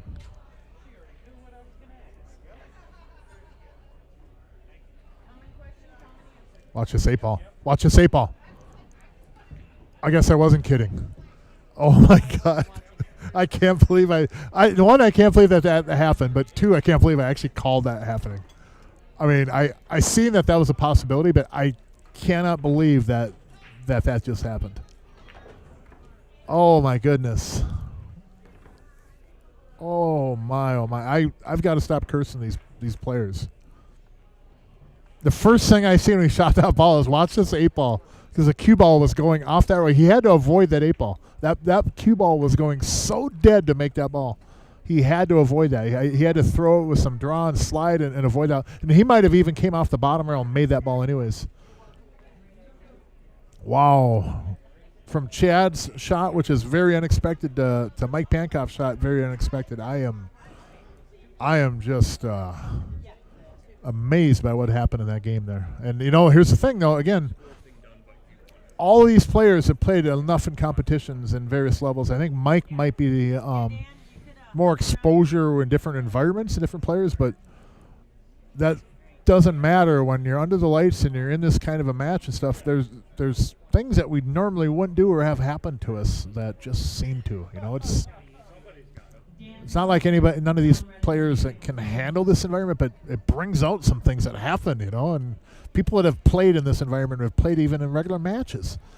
Sometimes in the heat of competition, it just brings out things that you can't believe that you do or that would be done to you. Look at that 9 ball again. Almost pinched it again in the side pocket. I think he's got the same numbered balls in the same spot every rack. If that 7 is in the head ball the next time and the 9's in that side over there, then he does. Which it is what it is. But if they are the same number of balls in every spot every time, that is kind of kind of a different topic. Man, what a roller coaster that last game was. Holy cow. It makes me want to go outside and catch my breath.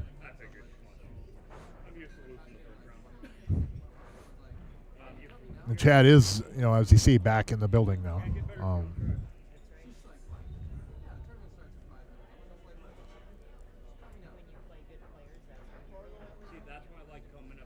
Three into the 9. The 9 still goes in the side, and stripes are pretty juicy now. Very, very juicy. The 14 is makeable, and you can make a combo into the 10 ball, so that's not a big deal. I like going 12.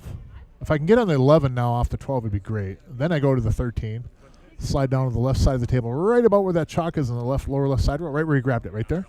Not where it is now, but where it was. And I'd like to get there for that 14-10 combo. I think he is going to shape the 11 next. Yes. Very nice, very nice.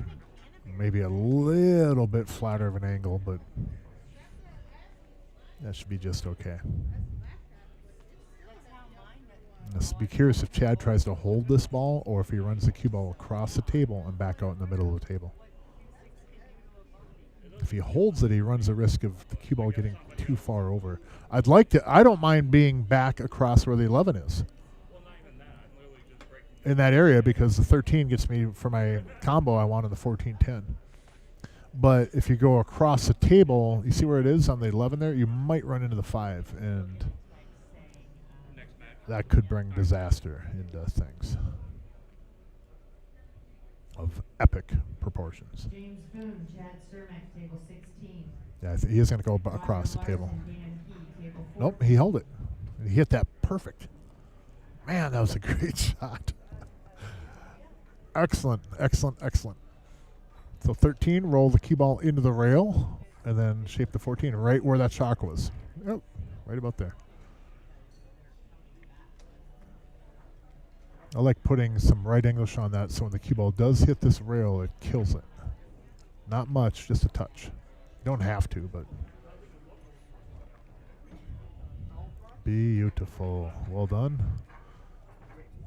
Can get tricky sometimes when you're shooting a combo. You don't want to hit the 10 thin and then have the 14 roll up onto that side rail, but shouldn't be an issue. The 8 does go on the left side, so I would follow forward.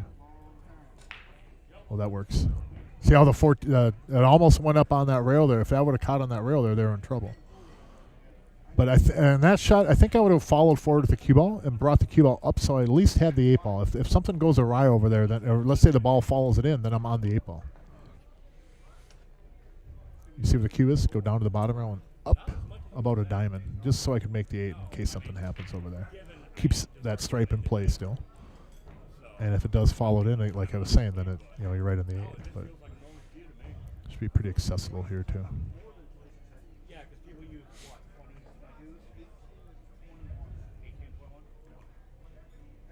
No, the ball can go up over the spot, over the left side rail, but that's a better idea right there. How about straight in? That was pretty good. Nice little rub. But man, even if he didn't get that rub, that ball was good. He hit that one good. It was good speed. Good out. Good out. 7-3, race to 11. We're live at CRs Sportsbar. Thanks for tuning in, everybody. It is a beautiful Friday night out here in Minnesota. And if you are on the way to the lake for opener, or even just going up to party or whatever, have a safe trip. Be safe on those roads, and get up to the cabin or home or whatever destination you're going to. Get up there safely, and then hammer it down, because it's opening fishing, so hammer it down. But be safe out there. And if by chance anybody on this stream or that I know here that plays out at CRs or in the cities here, if by chance you end up with a lot of fish and you just might have too much to fry up, shoot me a DM. I could probably help you out. Just saying. I'm not saying go and poach and get too many, but let's say your freezer's full right now, and then all of a sudden you get like 20 or 30 crappies, and you're legal, but you don't have room in the freezer. Give this boy a call. I'll help you out. I'll store them in vegetable oil for you. I'll tell you how good they were too. But seriously, though, be safe if you're out on those roads. Get up there safely and have a hell of a weekend, everybody. But we're still a lot of pool here. 9 ball on the side, pinched over there once again, and the 7 ball was the head ball again too.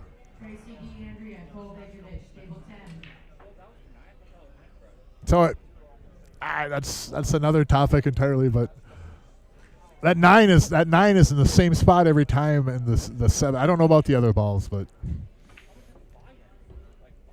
you don't have to. You could put any stripe there, and that ball's going to pinch, but he's hitting that good too. He's making that ball a lot. That's a hell of a break, man. That's a really good break, sir. I'm a fan. I am a fan of it.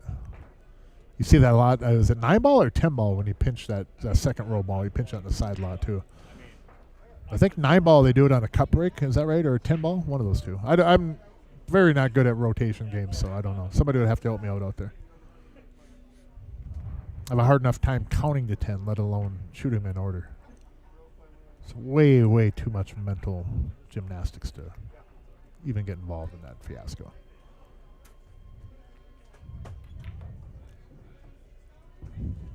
Well, that makes it a little bit. He got to 7. Maybe.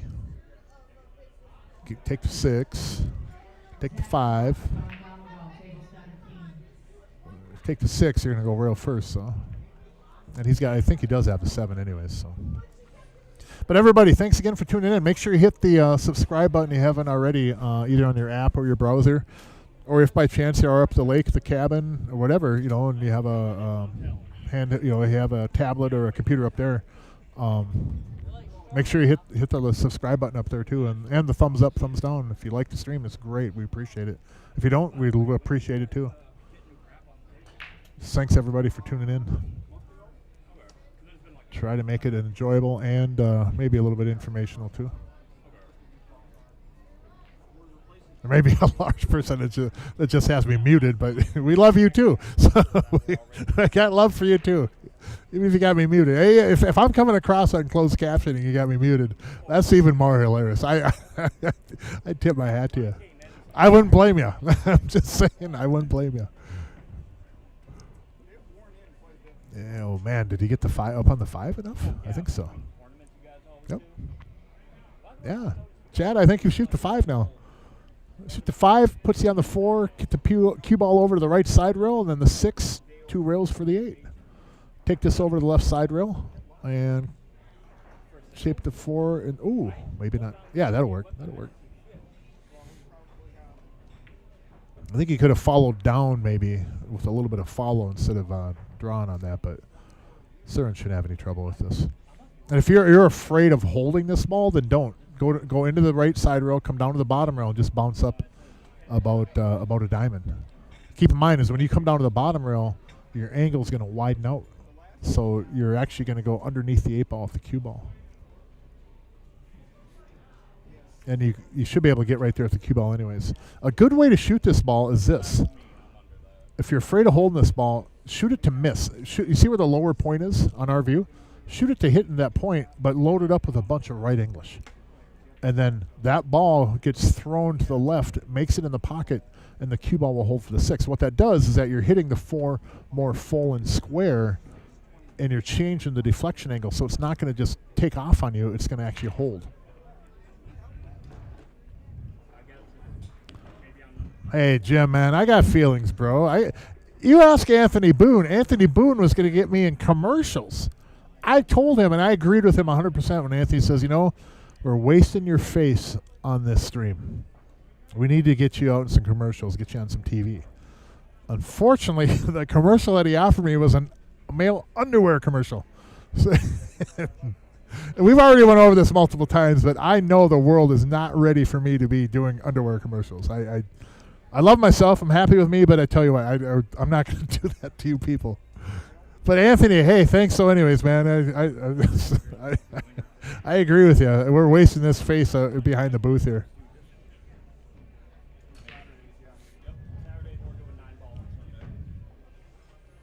Hey, up there, Rainy Lake Charters, you guys be safe up there and enjoy. I bet you it is absolutely beautiful up there.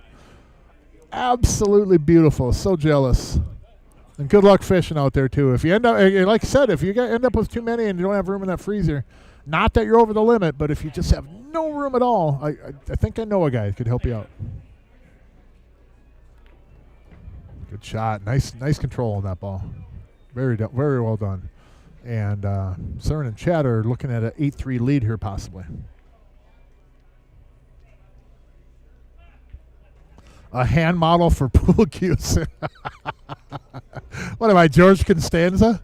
Remember that episode in Seinfeld? He was a hand model. What, he ended up burning his hands or something. I've been told before I got some George Costanza in me. I don't know if that's a compliment or what, but sometimes I think it is, and sometimes it is what it is. Oh. But, Jim, I did hear that your pizza is ready. I heard that, Jim Nelson, yeah, your pizza is ready. So, and thanks for the cheesecake, bro. There, I'll finish my piece off. You can take yours with you. Very kind of you, though. What's that? Yeah, just put it on Jim's tab. Yeah. No, he'll be up and get it. I'm sorry. So 8-3, race to 11. Live at CRs Sportsbar. Upper right corner, you got Mike Pankoff and Matt Krieger. Upper left, you got Chad Plumley, and at the table, Søren Eriksson. Now let's see what Søren is doing here. 7 ball in the front, 1 ball in the same spot, 9 ball in the same spot. And in the third row is a 12 and the 6 ball. So let's see if those balls are the same spot. I know that 9-7-1 has been the same balls every time. The exact same balls, the exact same numbered balls, which can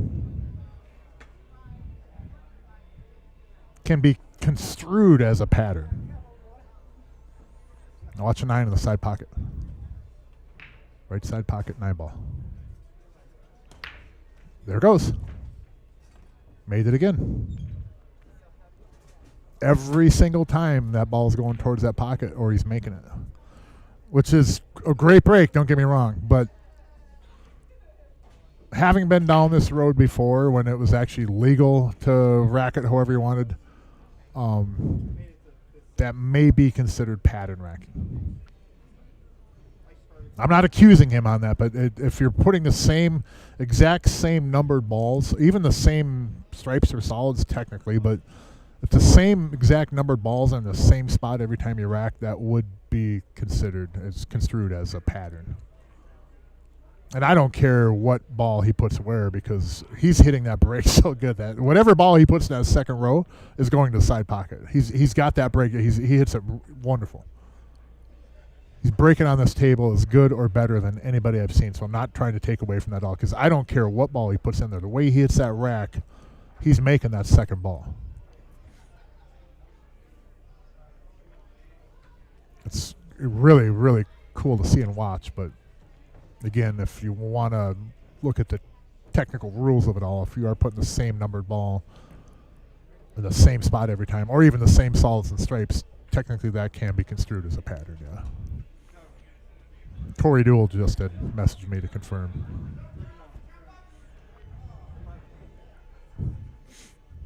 If you want to look back like at 2016, 17, 15, in that era, Corey Duell matches at US Bar Table Championships and stuff, you'll see why they address that pattern. I had figured out and done that rack for a while. I figured out his wing ball and that pattern, which, again, I could have a whole podcast on that rack because there's certain ways that you do it on his rack where it's phenomenal. You break it and the other suit is, you see where the 8 ball is in the 13? Right in that area there to the right. There's usually 4 balls, and none of those balls will go in the corner pockets. And everything else of your suit is up table by the side pocket and above.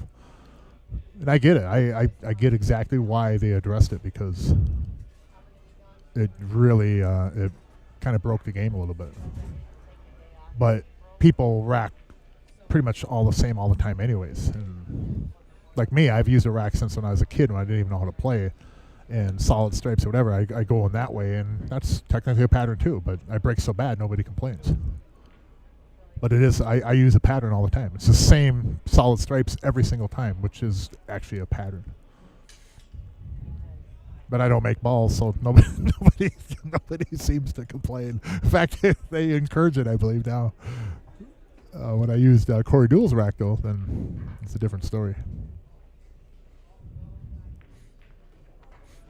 Which was legal in the formats I was playing in, but has since been addressed. And I agree with him on that, too.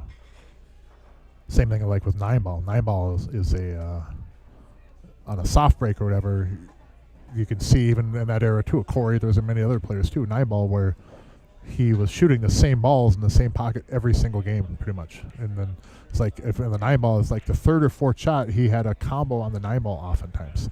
Like almost like a wire dead combo. And that was kind of a broken game. But the 9-ball, that one was really addressed as well, and I think it should have been too.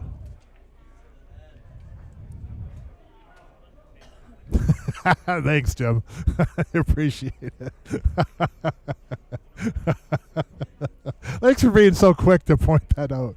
Oh, look at this safety. Nicely done. Very good shot. It kind of tied his balls back up again, the 13 and the 11. They don't really have pockets, but cue ball's nestled in there pretty well. But that's funny stuff, Jim. Anybody that plays me will tell you my break is my weakest part of my game, and when it is rolling, though, I can run with anybody, but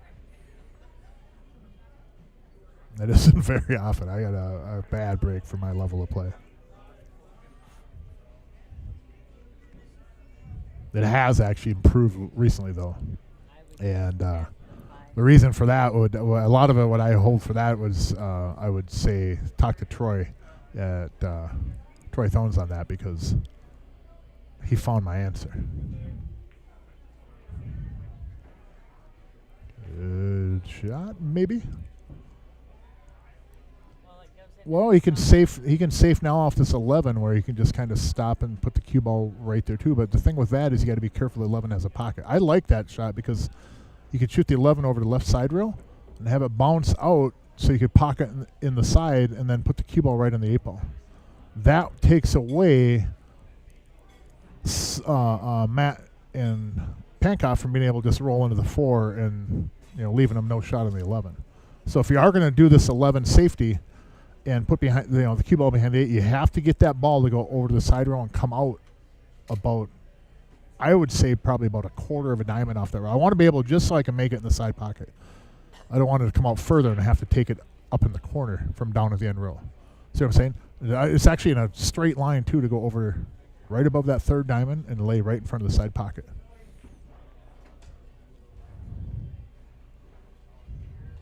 Good shot. That's a pretty good shot. I think he can make the 4, though. And I think he should shoot the 4.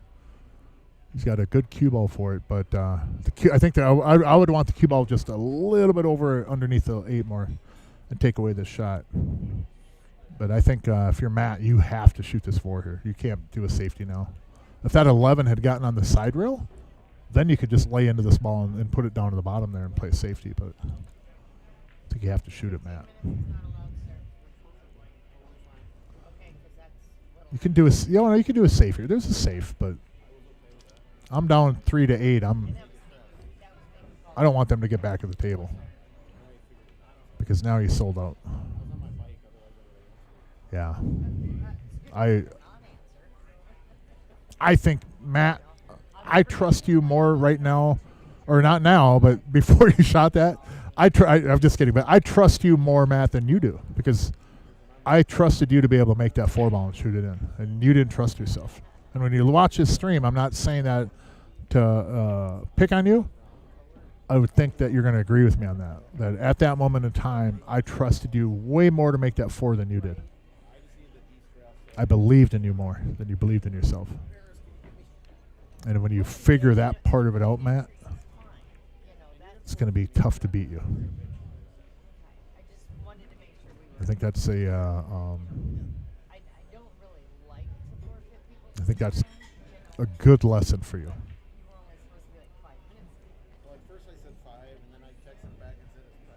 I don't have all the answers, so I hope I'm not coming across as some kind of a guru. I'm just, from my experience in the game, you've got to shoot that 4 ball. If it's like 6-8, 7-8 or something, I get it. Play it safe or whatever, but you're behind 5 games now, and you got to go after and run it out and picking up the win. But right now we got Surin trying to get in the 15. Kind of leads to it. Inside left. I don't mind running into the 2 ball.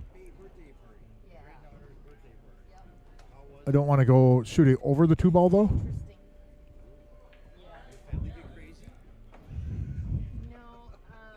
But that's a really good spot because Chad can roll through and then take the 8 in the lower left corner if he doesn't have an angle to draw back off this ball. And he walked over and got that chalk, so he must be aware that the 8, he can just roll forward and take the 8 in the lower left.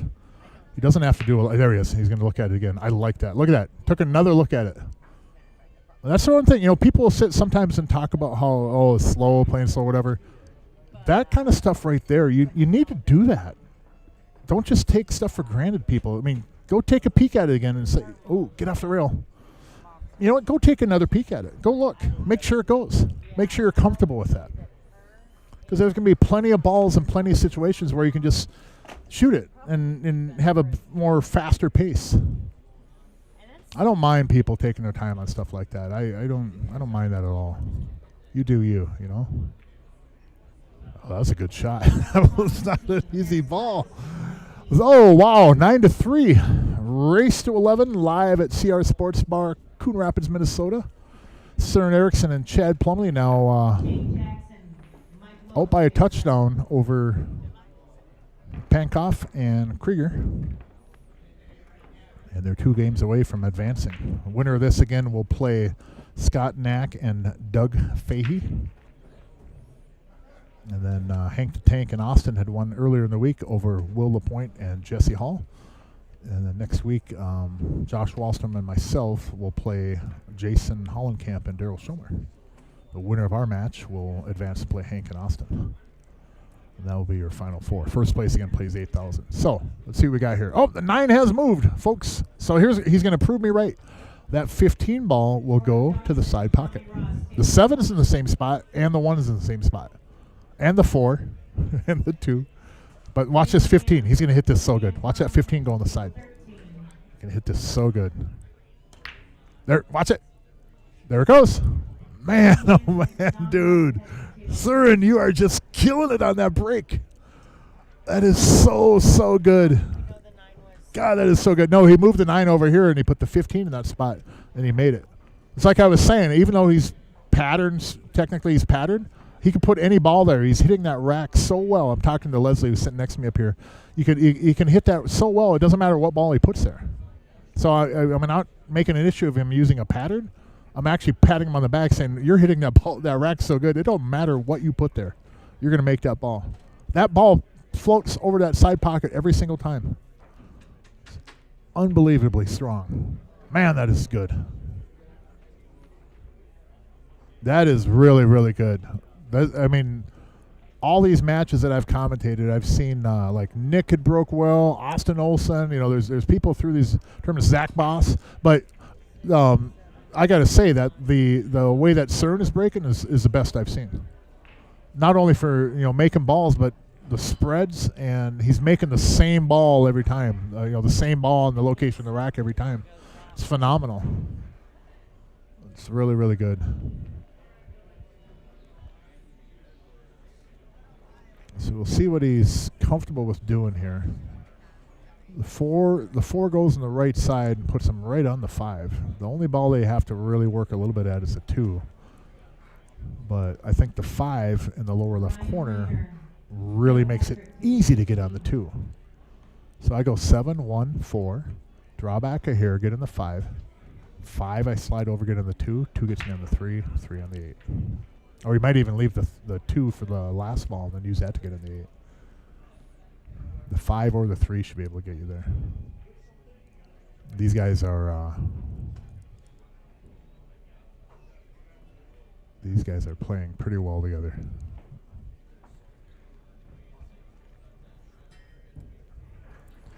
Yep, looking at that angle for that. Now, then actually the 5-2, 5-3 combo on the side if you wanted to, but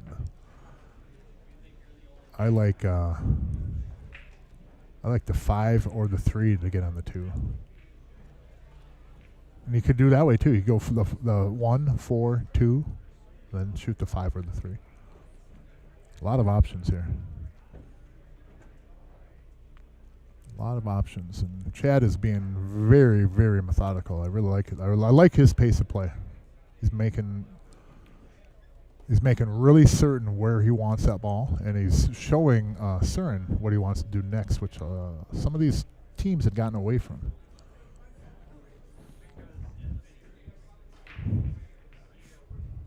Surin might not like this angle.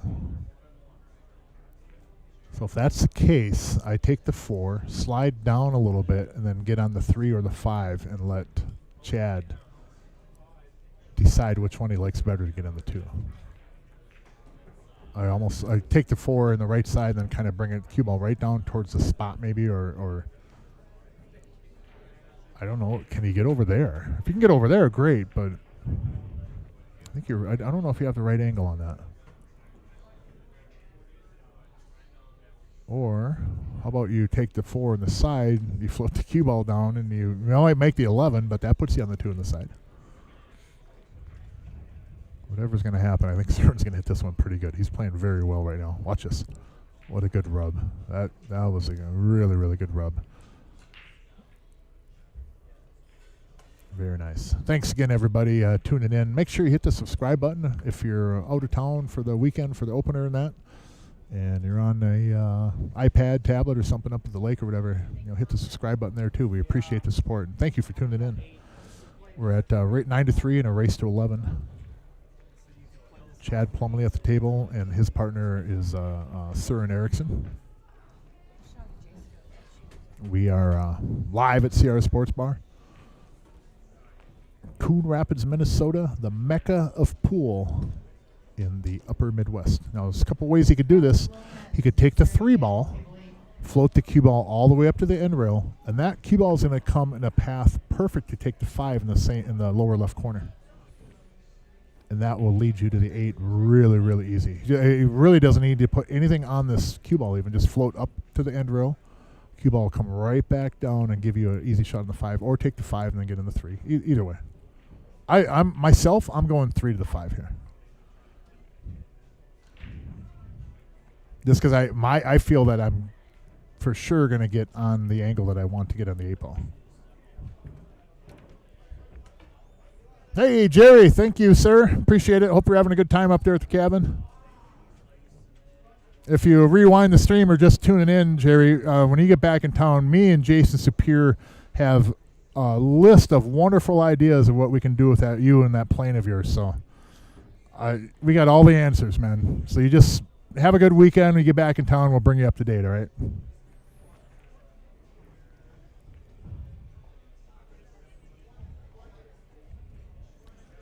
Chad will just draw back on this and then take the 8. This is a good pattern.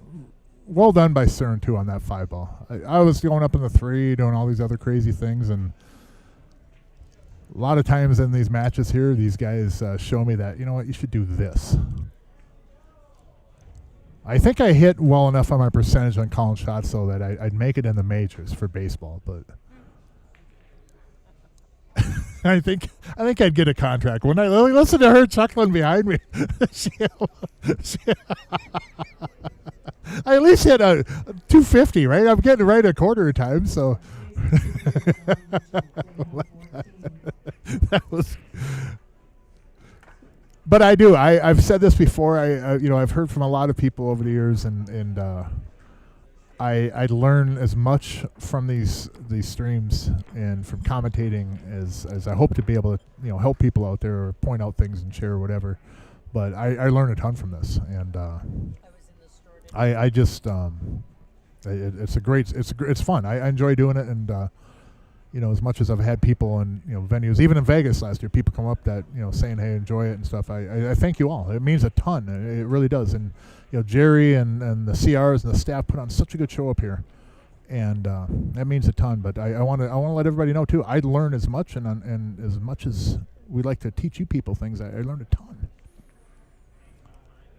I was in the store today, and so you thought that chuckle was bad. I was in the store today, and there's a guy there doing shopping, and he's got a list, and he ends up calling his wife and has her on speaker, and all she says is, "I knew you were gonna have to call me." So I believe Surin again made that ball in the side pocket. No, it wasn't the 9. 9's still on the table, but that second ball, I believe it had gone in the It side almost pocket again. didn't. The 6 knocked it 6 almost knocked it, yeah, but No, the man. 6 knocked it in. Oh, 6 knocked it in. Okay, I got you. Or it went off the 6. And that's just phenomenal. His break on this table has just been phenomenal. I'm kicking around some kick-ass snacks down here. Was that spicy? I must have knocked it out of the counter here. We're going to be talking like we're on camera right here. Nobody can see us. Leslie, I appreciate that. You know, I didn't do that on purpose. Sure, you're just trying to do payback for me laughing at yeah, you're waiting until 10. Sure, she goes. What's your name? What's that? So I think, I may be wrong, but I think the 8 will go in the right side pocket. You have to be up kind of on that end rail to maybe cut it, but it does go in the left side pocket, and I think it goes in the upper left corner too. So they don't have to move the 8. The ball they're going to have to move, though, is going to be the 3 ball. Although I think the 3, once the 5 is gone, I think the 3 goes on that left side. Table 21. Good shot. Willie Yeah, the 3 will go on the left side. In fact, the 3-5 combo, if you're sitting good on the 3, isn't really a bad shot either. Man, if that cue ball had come out a little bit more where he could shoot that too, I guarantee he would. In fact, he might be able to shoot it now. Oh, no. If that cue ball came out just a hair more, I guarantee he'd shoot that ball. And the 3 does go up in the upper right corner too, so you can get down here, but I don't know if I'd want to do that. The 2 would get him there if he could make it. It's so close to making that 2, ain't it? Yeah, you can't make it though. So you can take the 4. Come back around, take the 6 Yeah. down. If once you get the 5 out of the way, the 3 goes in the side, and the 3 would have gone there too. You know what I do here? Then I take the 5, come back over for the 2, the 6, 2, 3, and then the 8 ball. If you get on the 2 after the 6, here's the deal. 2 goes in the lower right corner. You bring the cue ball down below the 3, and then the 3 goes in the side. You slide the cue ball right up where the 6 is now. Slide it right up that direction. You're straight in on the 8 in the left corner. If you go too far, then you just take the 8 ball on the left side. That's my pattern. 5 to the 6, 6 to the 2, 2 to the 3, 3 slide up table with the cue ball, take the 8 in the upper left corner or the left side pocket. So the key ball here will be how Surin shoots this 5 ball. I don't really like shooting the 6, 2, 3, and then the 5. I like taking care of the 5 right now. James Boone, Kyle Hurd, table 12. Now he could be aggressive too and draw into the 15 with this. Gently. Or slide right down and get on the 3 straight on. Oop. I think he might have even gotten, if he went forward, I think he could have made the 3 from there. But this is all right. You're good. You guys can do my pattern now. 6 ball, 2 ball, get the cue ball down below the line on the 3 in the left side, and then shoot the 3 in and slide up table. Take the 8 in the upper left corner or in the side pocket. So if I'm Chad here, I'm going to stop shot this, and I don't want the cue ball where the 6 is. I want the cue ball to the left of the 6. Not by much. Then get right down there off the 2. Yes. With a little bit of an angle so you can punch it, and then you slide up. Take the 8 in the upper left corner or the left side pocket. That's the ball game.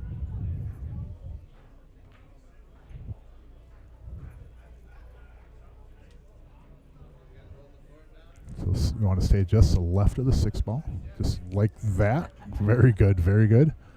2 ball, run down, I might be tempted to bring down to the bottom rail, but just because I feel that if I get down to the bottom rail, I can control it coming back off that rail. Everything off that bottom rail, the cue ball is going to have the angle in the 3. But you don't have to on this, but I kind of like doing that, but I don't know. This is just about perfect right there. Man, that's all good. Sir, and you're playing some really good pool, man. That break of yours is phenomenal. You have broken better than I've seen anybody in these matches. And that is very commendable, man. Very impressed. You break like that, there's no way I can beat you in M8. It's so strong. Oh, watch out. Oh, from one left, you know what, to the other, you know what. Touching them both. Man, oh man. Oh, my heart. My heart skipped a beat. Woo. So this will be for the match. Again, winner of this will play Scott Knack and Doug Fahey. Keep an eye on Facebook, either at CRs or on Jerry's page, and see when they're playing. It's not in yet, but do my disclaimers. Also, O'Keefe's Collision, Primo Roofing, Siding, Windows, Gutters, Painting. No, not windows, gutters, painting, roofing. Monticello Auto Service, Frobix Towing, and, of course, CRs Sportsbar. That's the sponsors for this edition of the tournament. Thank you all. Thank you all. Guys do a lot. Guys and gals do a lot for this, for the pool community, and we appreciate it. So Søren Eriksson for the win and to advance. Table 10. 8 in the upper left. Perfect. What a match. 11-3. Chad and Søren victorious over Mike Pankoff and Matt Krieger. They again play Scott Knack and Doug Fahey. Keep an eye on Facebook for that. And then myself and my partner Josh Wallstrom will play next week against Jason Hollenkamp and Daryl Schomer. But what a exhibition by Søren and Chad. Søren, again, I can't say enough about that break, man. That is freaking phenomenal. And now I didn't swear. I just Jerry, settle down. But that was phenomenal. There was a bar up north. Just so a little disclaimer. There used to be a bar up north of Brainerd. It was on the Gull-Dam Road, and it was Frickin, which is what I said. It was that bar on the Gull-Dam Road. They made it change it years ago. So, but almost, Jerry, almost. But love you guys out there. Be safe if you're heading up north. If you are up there, enjoy those cold ones, and good luck out on the waters.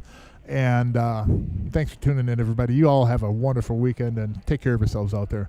Mark Weaver in the booth, checking out. See yas. Bye-bye.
Kevin McGrath, Cole Begovich, table 15.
Chase Pearson, pairs piles, table 20.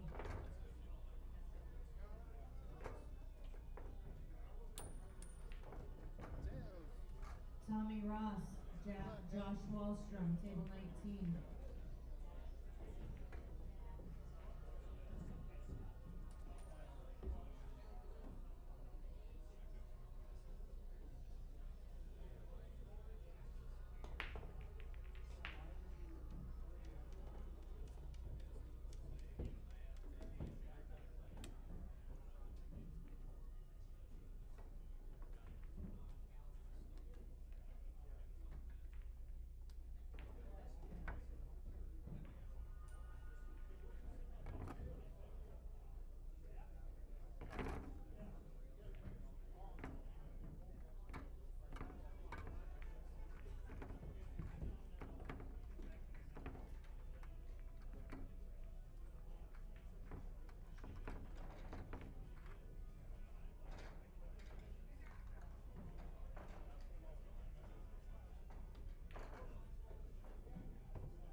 Thompson, Mike Quinn, table 12.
Hank Lynan, John Donegal, table 13.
Shane Jackson, table 18.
Zach Boss, Dan Krebs, table 17.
As a reminder, please use your phones to score.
Pairs piles, Willie Driscoll, table 7.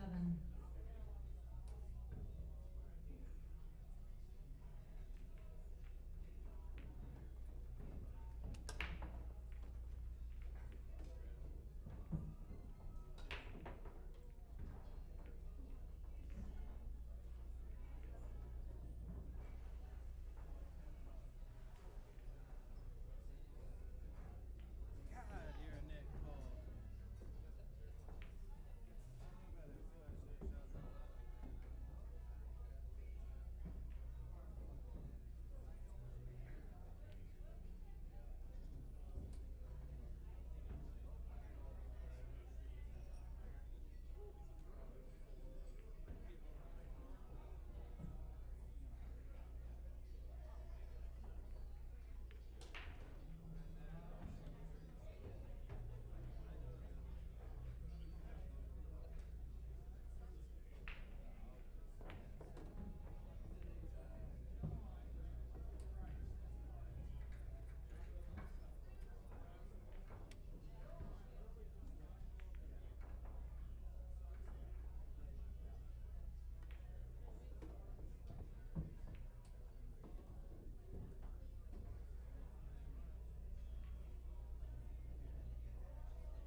Travis Jackson, Jason Superior, table 20.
toss, Roger Larson, table 16.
I was gonna just follow. I could have followed forward pretty easy too. I didn't think I'd get the shot. I don't play enough. You like playing inside now? I could have just done that.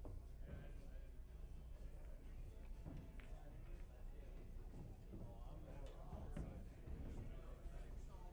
That's probably one of my major weaknesses. That's my fault. Getting inside and go. That's true.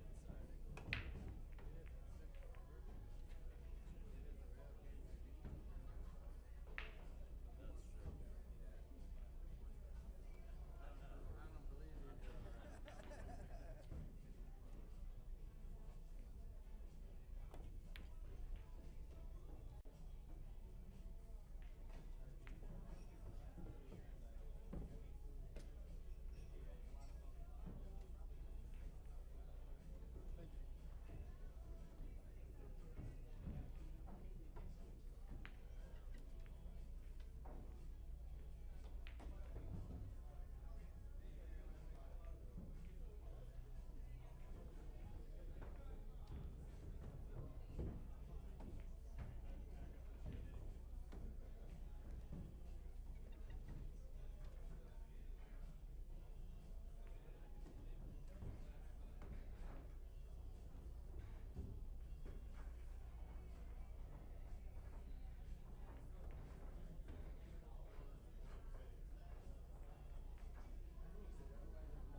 Carlos Lopez, Joe Petrick, table 15.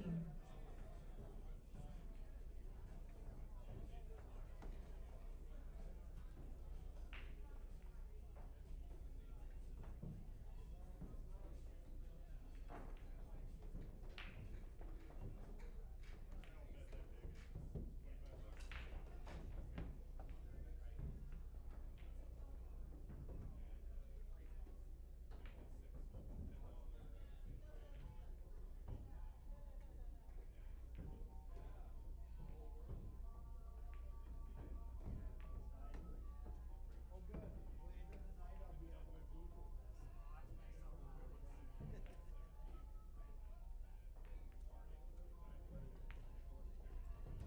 Heads.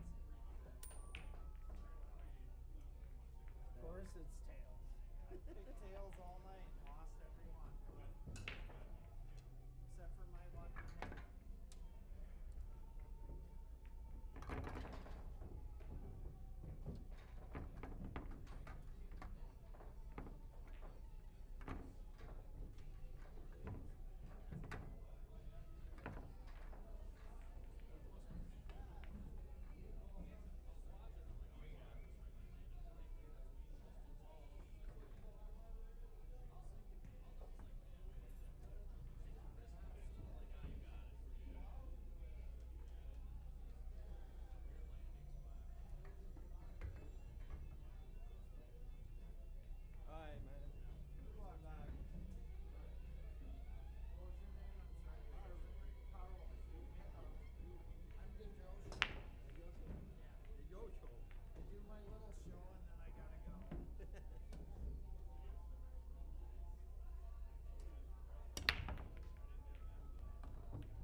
get called the 12, but I thought there were 213 balls for a minute. But they're using those funky balls.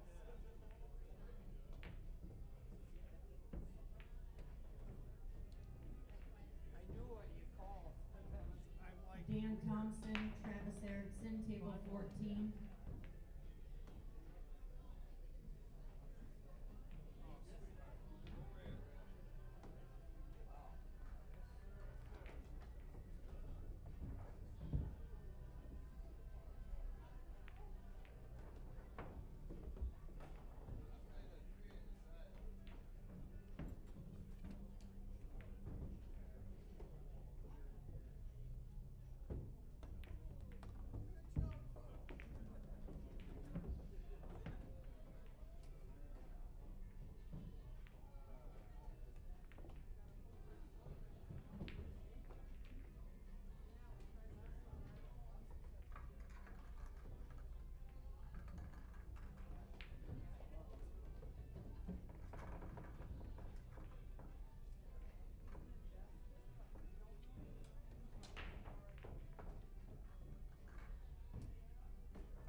Kim Shapir, John Hanson, table 19.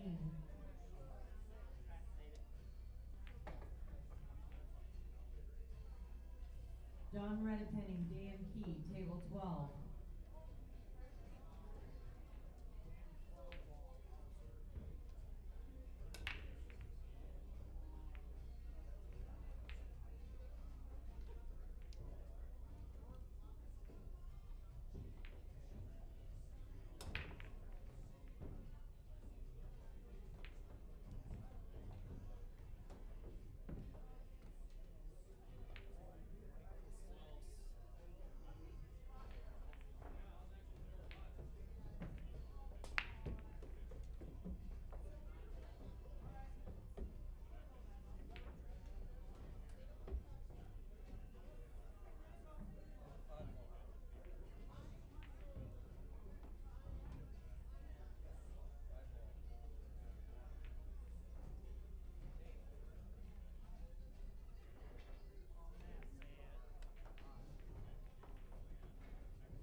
Jason Superior, Mike Lose, table 13.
Jackson, Jed Lampy, table 16.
Super tempting.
And you moved out the 3 too. Wow. Oh, that's not. Life isn't fair, man. And my 10 still sucks. You couldn't move my 10 out for me?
Lacrosse, John Hanson, table 21.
Jason Stupier, Cole Begovich, table 14.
17.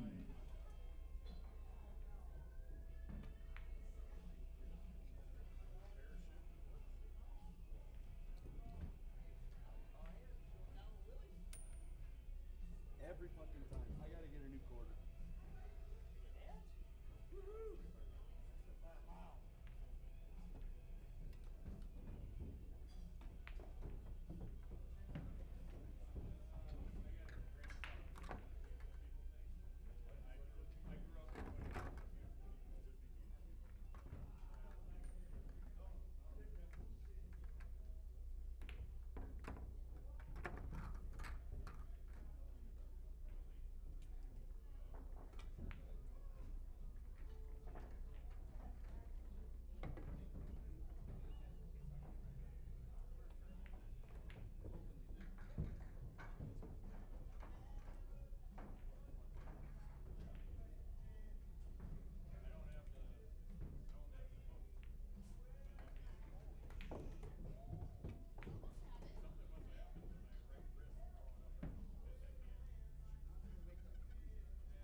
Oh, that ball rotated.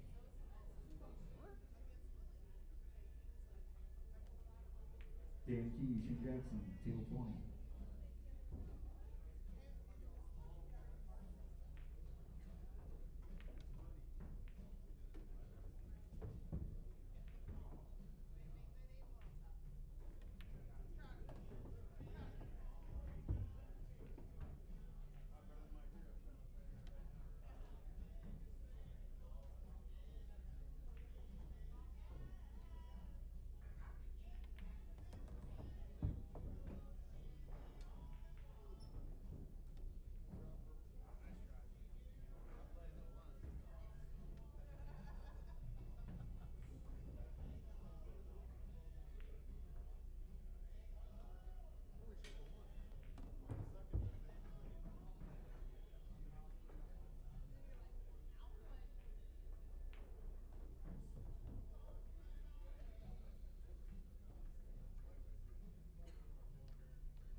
Winger and Hanson, table 15.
Control heavyweight Stan Kregg, steel 21.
You have to win. You have to win the tournament to get money. Whose name is in that bad boy? Let's find out.